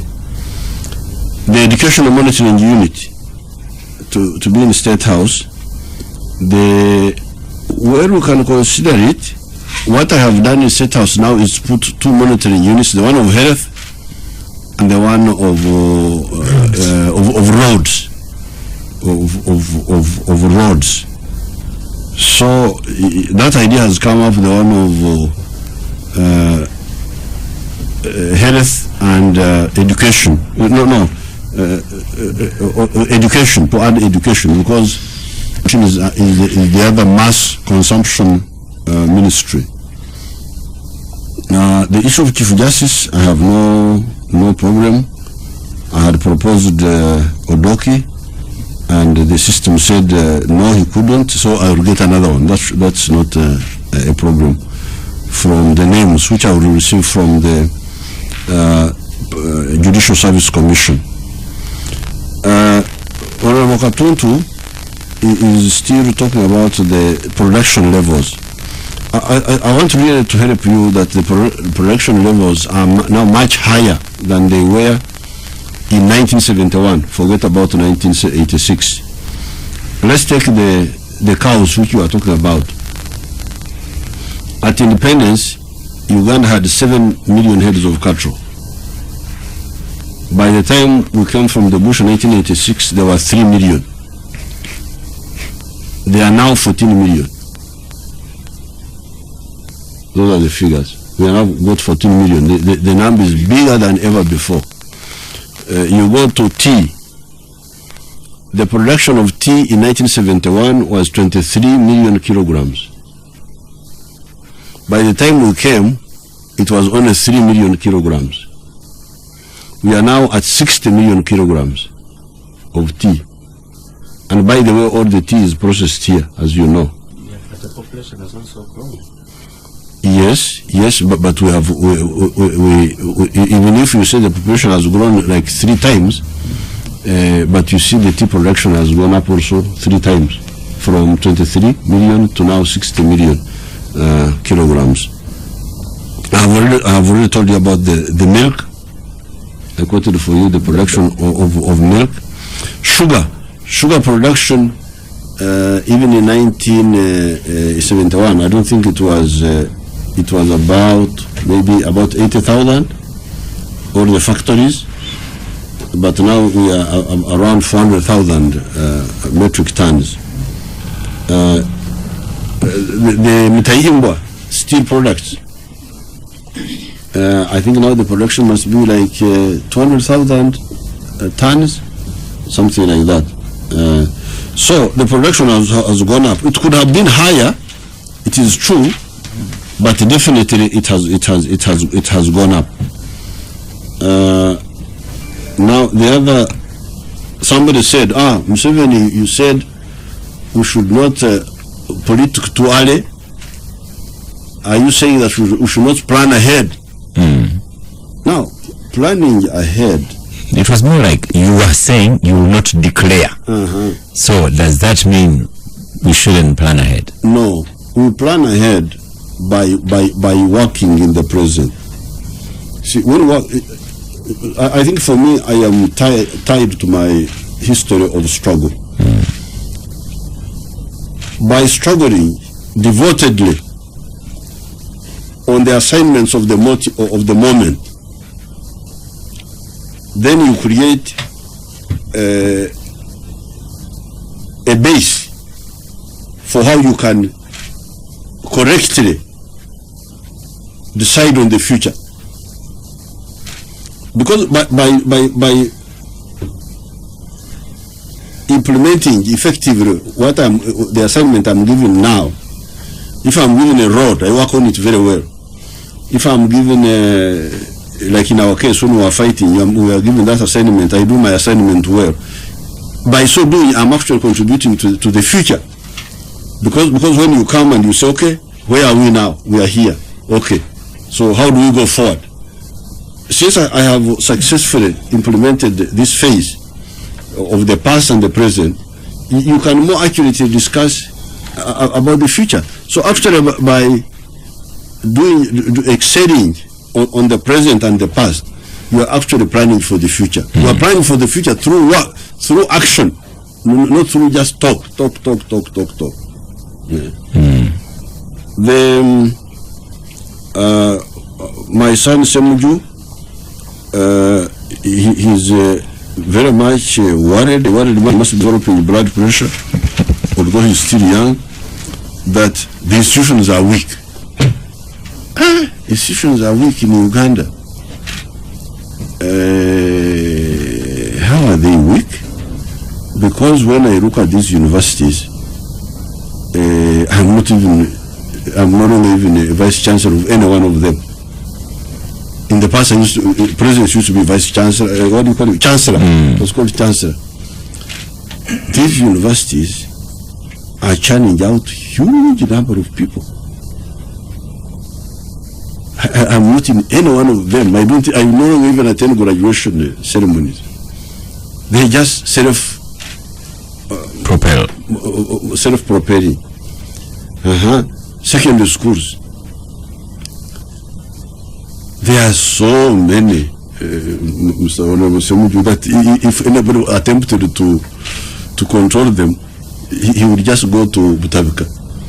Because I think altogether the secondary schools are like 4,000 plus secondary schools. You look at the army, you look at even this police force, although it has got this challenge of crime now. Institutions, take the police force. How big was the police force? Even in the time of Obote, I think they were like 3,000, 4,000. We are now talking of a force of almost 60,000 now. Full of very highly educated people. The other day I was attending Gulesa Kulo's function. If you see those young people there, those police officers, I really feel very gratified.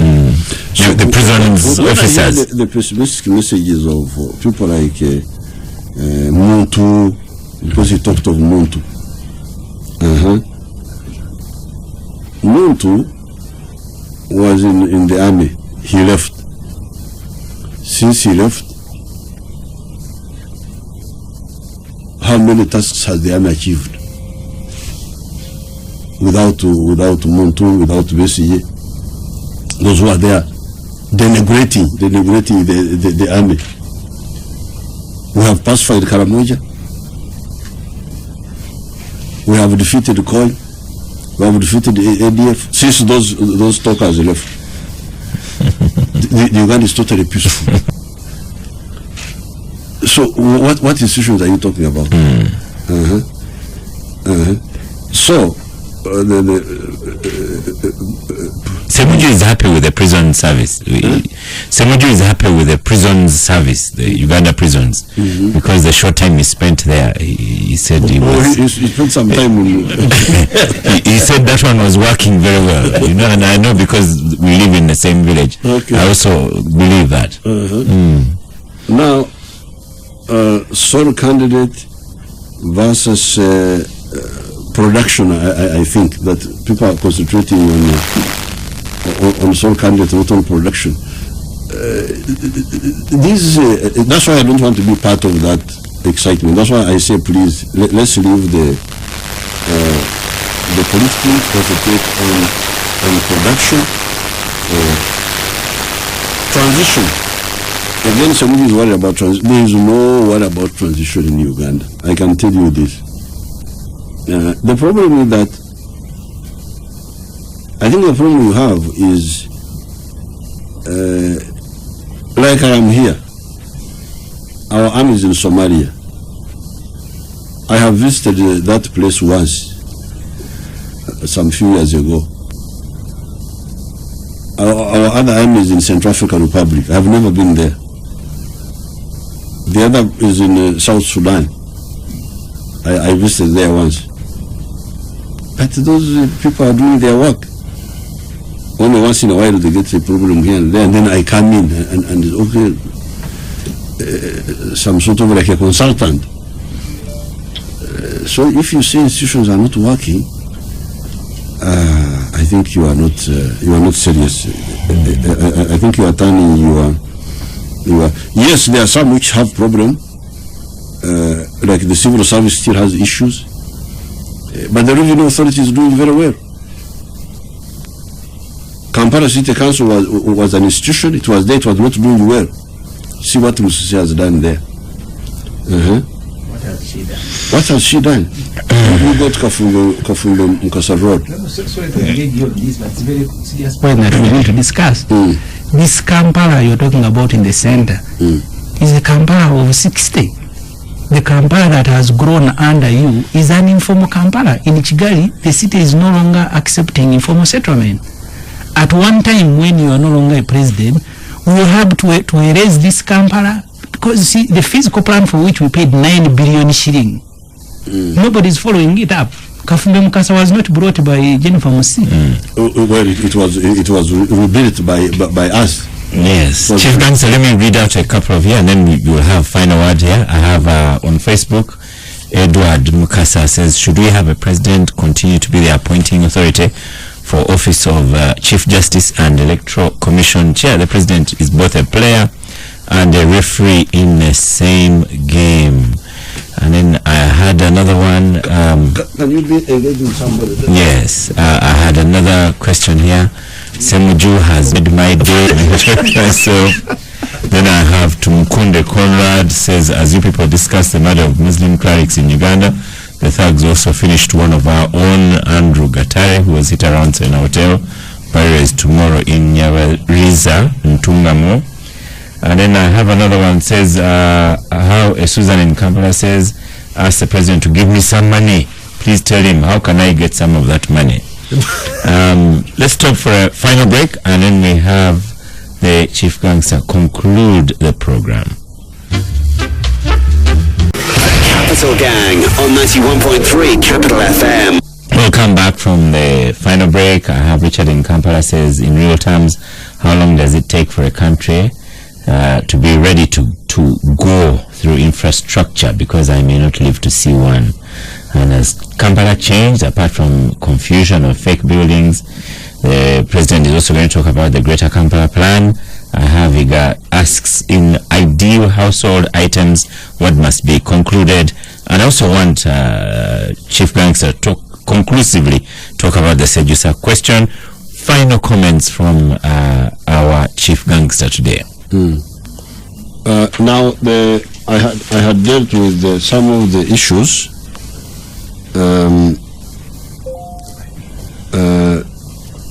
So I talked on the issue of weak institutions, which I don't accept. The institutions are there. Some are very strong. Some are there but corrupt. They can be improved with the infusion of better cadres, like we did with the Kampala City Authority. Now, Honorable Ssemujju is saying that Musisi is concentrating on the old Kampala, yet there is a bigger Kampala, which is not well planned for. Yes, I know that, but you see, for us, we believe in a philosophy which is captured by Nyankore saying, Enkoko eshondake ramire. The hen pecks what it can swallow. We have got so many priorities to deal with. I told you about security, I told you about infrastructure, I told you about education, about health, so what our budget cannot yet afford, we cannot take on. Besides the history of Rwanda, we were talking about Kigali, and Uganda is different. The land holding system in Uganda is totally different. It is this land is owned by private people. It is not like in some other countries where the land is owned by the government. So in order to do this, we have to compensate a huge number of people. So we need to plan for that when we are more able. I know there is that need, but we cannot do all things at the same time. I don't believe in that philosophy of being everywhere and nowhere. The issue of Chief Justice has Katuntu raised it again. I told you I had nominated His Lordship Odoki, but now that the committee did not accept him, I will nominate another one. Minister of Animal Industry, because if animal industry is by itself, it will be better than when it is together with agriculture. That's an opinion which has been there, but I see the cattle industry moving even now, because I'm in that sector. I don't think that being tuned with agriculture is hampering it seriously. Technical colleges. We have a number. I didn't come with the figures today, but our plan is to build a technical school per district, and then eventually per constituency. That is the plan. The other time when I was addressing the NRM conference, I gave the figures, but I didn't come with them here. Chief Gangster, on that one I have a lot to say, so one of these days I should engage you on that one. Very good. Now, the Chinese, much of the money is being taken by Chinese companies because they are not, the locals are not taking these contracts. You see, me as guerrilla, But When you stopped the day you left the role, you are now a president of the Republic of Uganda. That might was good. But I am a president who was with a discipline over guerrilla. Now the guerrilla does things at a time.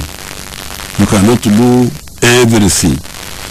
So, if the road is done by the Chinese, like now you can move from here up to Solo on a good road now. You can go from here up to Ssemujju on a good road. You can go here all the way up to Koboko on a good road. We are almost going to Gulu. The road between Karuma and Gulu has not been good, and also between Karuma and Kafu has not been good, but they are working on it now. You know, Chief Gangster, when you're on Ghana and talk about roads, the Chingo road is going to come up. you are the one who has taken yourself there. Yes. Otherwise, very soon we shall be moving on a very good road from here up to Lumuru. So, then, if you open up the country, and the goods are able to come people are able to travel and the goods are able to come cheaply. Later on, you can go into the other issues of, okay, when we opened up the country, how much money went to the Ugandans, how much money to the foreigners. That will come. But you want it to come now. I think there is a problem of prioritization. Bujagar kickback, well, that's good information. Why didn't you give it to the IGG? If you are aware somebody gave a bribe of $200 million on Bujagari, please go to the IGG, and I'm sure she's a very tough lady. She will follow it up. Now, finally, Ssemujju, I told you that he will be handled. Not everything must be said in the papers. You will see how that issue will be handled. Just be patient. It will be handled. I thank you very much. Just 1 second, Chief Gangster. We need a vote here. Then you will congratulate the winner. The sample is small, dear listeners, because I have 3 gangsters today. But bear with this. This is our tradition. So we have listeners between Robert Kisesi, Jose Mwabwine, Gift Nansana, Mteje Asimwe Medei in Palisa, who was the #1 listener of 2014. I also have a Facebooker here was still saying, the president has not answered my question. Give me money, president. But that's maybe we'll put it to him when he comes back again. So, Opondo. I give Robert Kisesi. Hold on. I give Robert Kisesi from Bali. Ibra Ssemujju. Gift. Abdul Katuntu. Robert Kisses. Well. Congratulations. What gifts are these? No, these are no Gift. Gift is the name. Is one of the participants. We are looking at listener, #1 Capital Gang listener of 2014. Chief Gangster, I'd like you to congratulate Robert Kisesi of Mbale for having one. He's also an NRM youth. They do more listening and SMSing and all those things. But how do you get the data? They on the system screen. Yes. Robert is an NRM councillor in Mbale municipality. I mean, so Nobin is also NRM, Asimo is NRM. But we also had a telephone call from Kisesi, but it wasn't so clear. But so your job now is to congratulate him. I congratulate Robert Kisesi, Wanyaranavi from Mbale. I congratulate you. Yes, and so Robert Kisesi, at an opportune time, you will come to Capital Radio and receive your goodies. We would like to thank the gangsters of the day. Chief Gangster, as you must say you are Chief Gangster of the day. This will be at the end. Honorable Ibrahim Ssemujju, thank you very much for your comments on the gang. Honorable Ibrahim Abdul Katuntu, thank you very much for comments on the gang. Honorable Please. Mr. Opondo, the Media Center and NRM, thank you very much for comments on the gang today. The Twitterers, Facebookers, SMSers, thank you so much for contributions today. And the Chief Gangster, His Excellency, General Yoweri Kaguta Museveni, thank you. And this is for you to say that you are Chief Gangster today, President. Well, I am happy to have been here, to have been given the title of Chief Gangster. I thank you very much for listening to us, and I thank the panelists for really helping me to answer these questions to the public. Yes. Although many of their points are wrong, but it's good when they raise them. Yes. I answer them, and it helps, I'm sure, the public to know to know better. We must commend you, Chief Gangster. And Ssemujju was talking about me engaging with one of these civil society groups and the other political parties. I have no problem. No problem. This is their country. The opposition invited you, you didn't turn up. No, they didn't give my staff are here. You know, I'm a puppet. I go to where my staff tell me. So there is a lady there called Nakarema. You just arrange with her. I will come when I have, if I have time. Thank you. We should say you're really a statesman now. You know, when we think about it's Ofwono that doesn't like the Americans, but you have President Obama who continuously goes to those television stations that are against him and radio stations that are against him, and as you have faced off with Ssemujju and Katuntu. Next week I'll ask the listeners, I'll ask you who won today's battle, so you could start posting in SMS or Twitter or on Facebook, and then we'll give it some attention next week on who has won. Did we have Chief Gangster? Did he contain these regular gangsters? Thank you very much. I continue to wish you a happy new year. I am Oscar Semoyamsoke and shall see you soon. Thank you.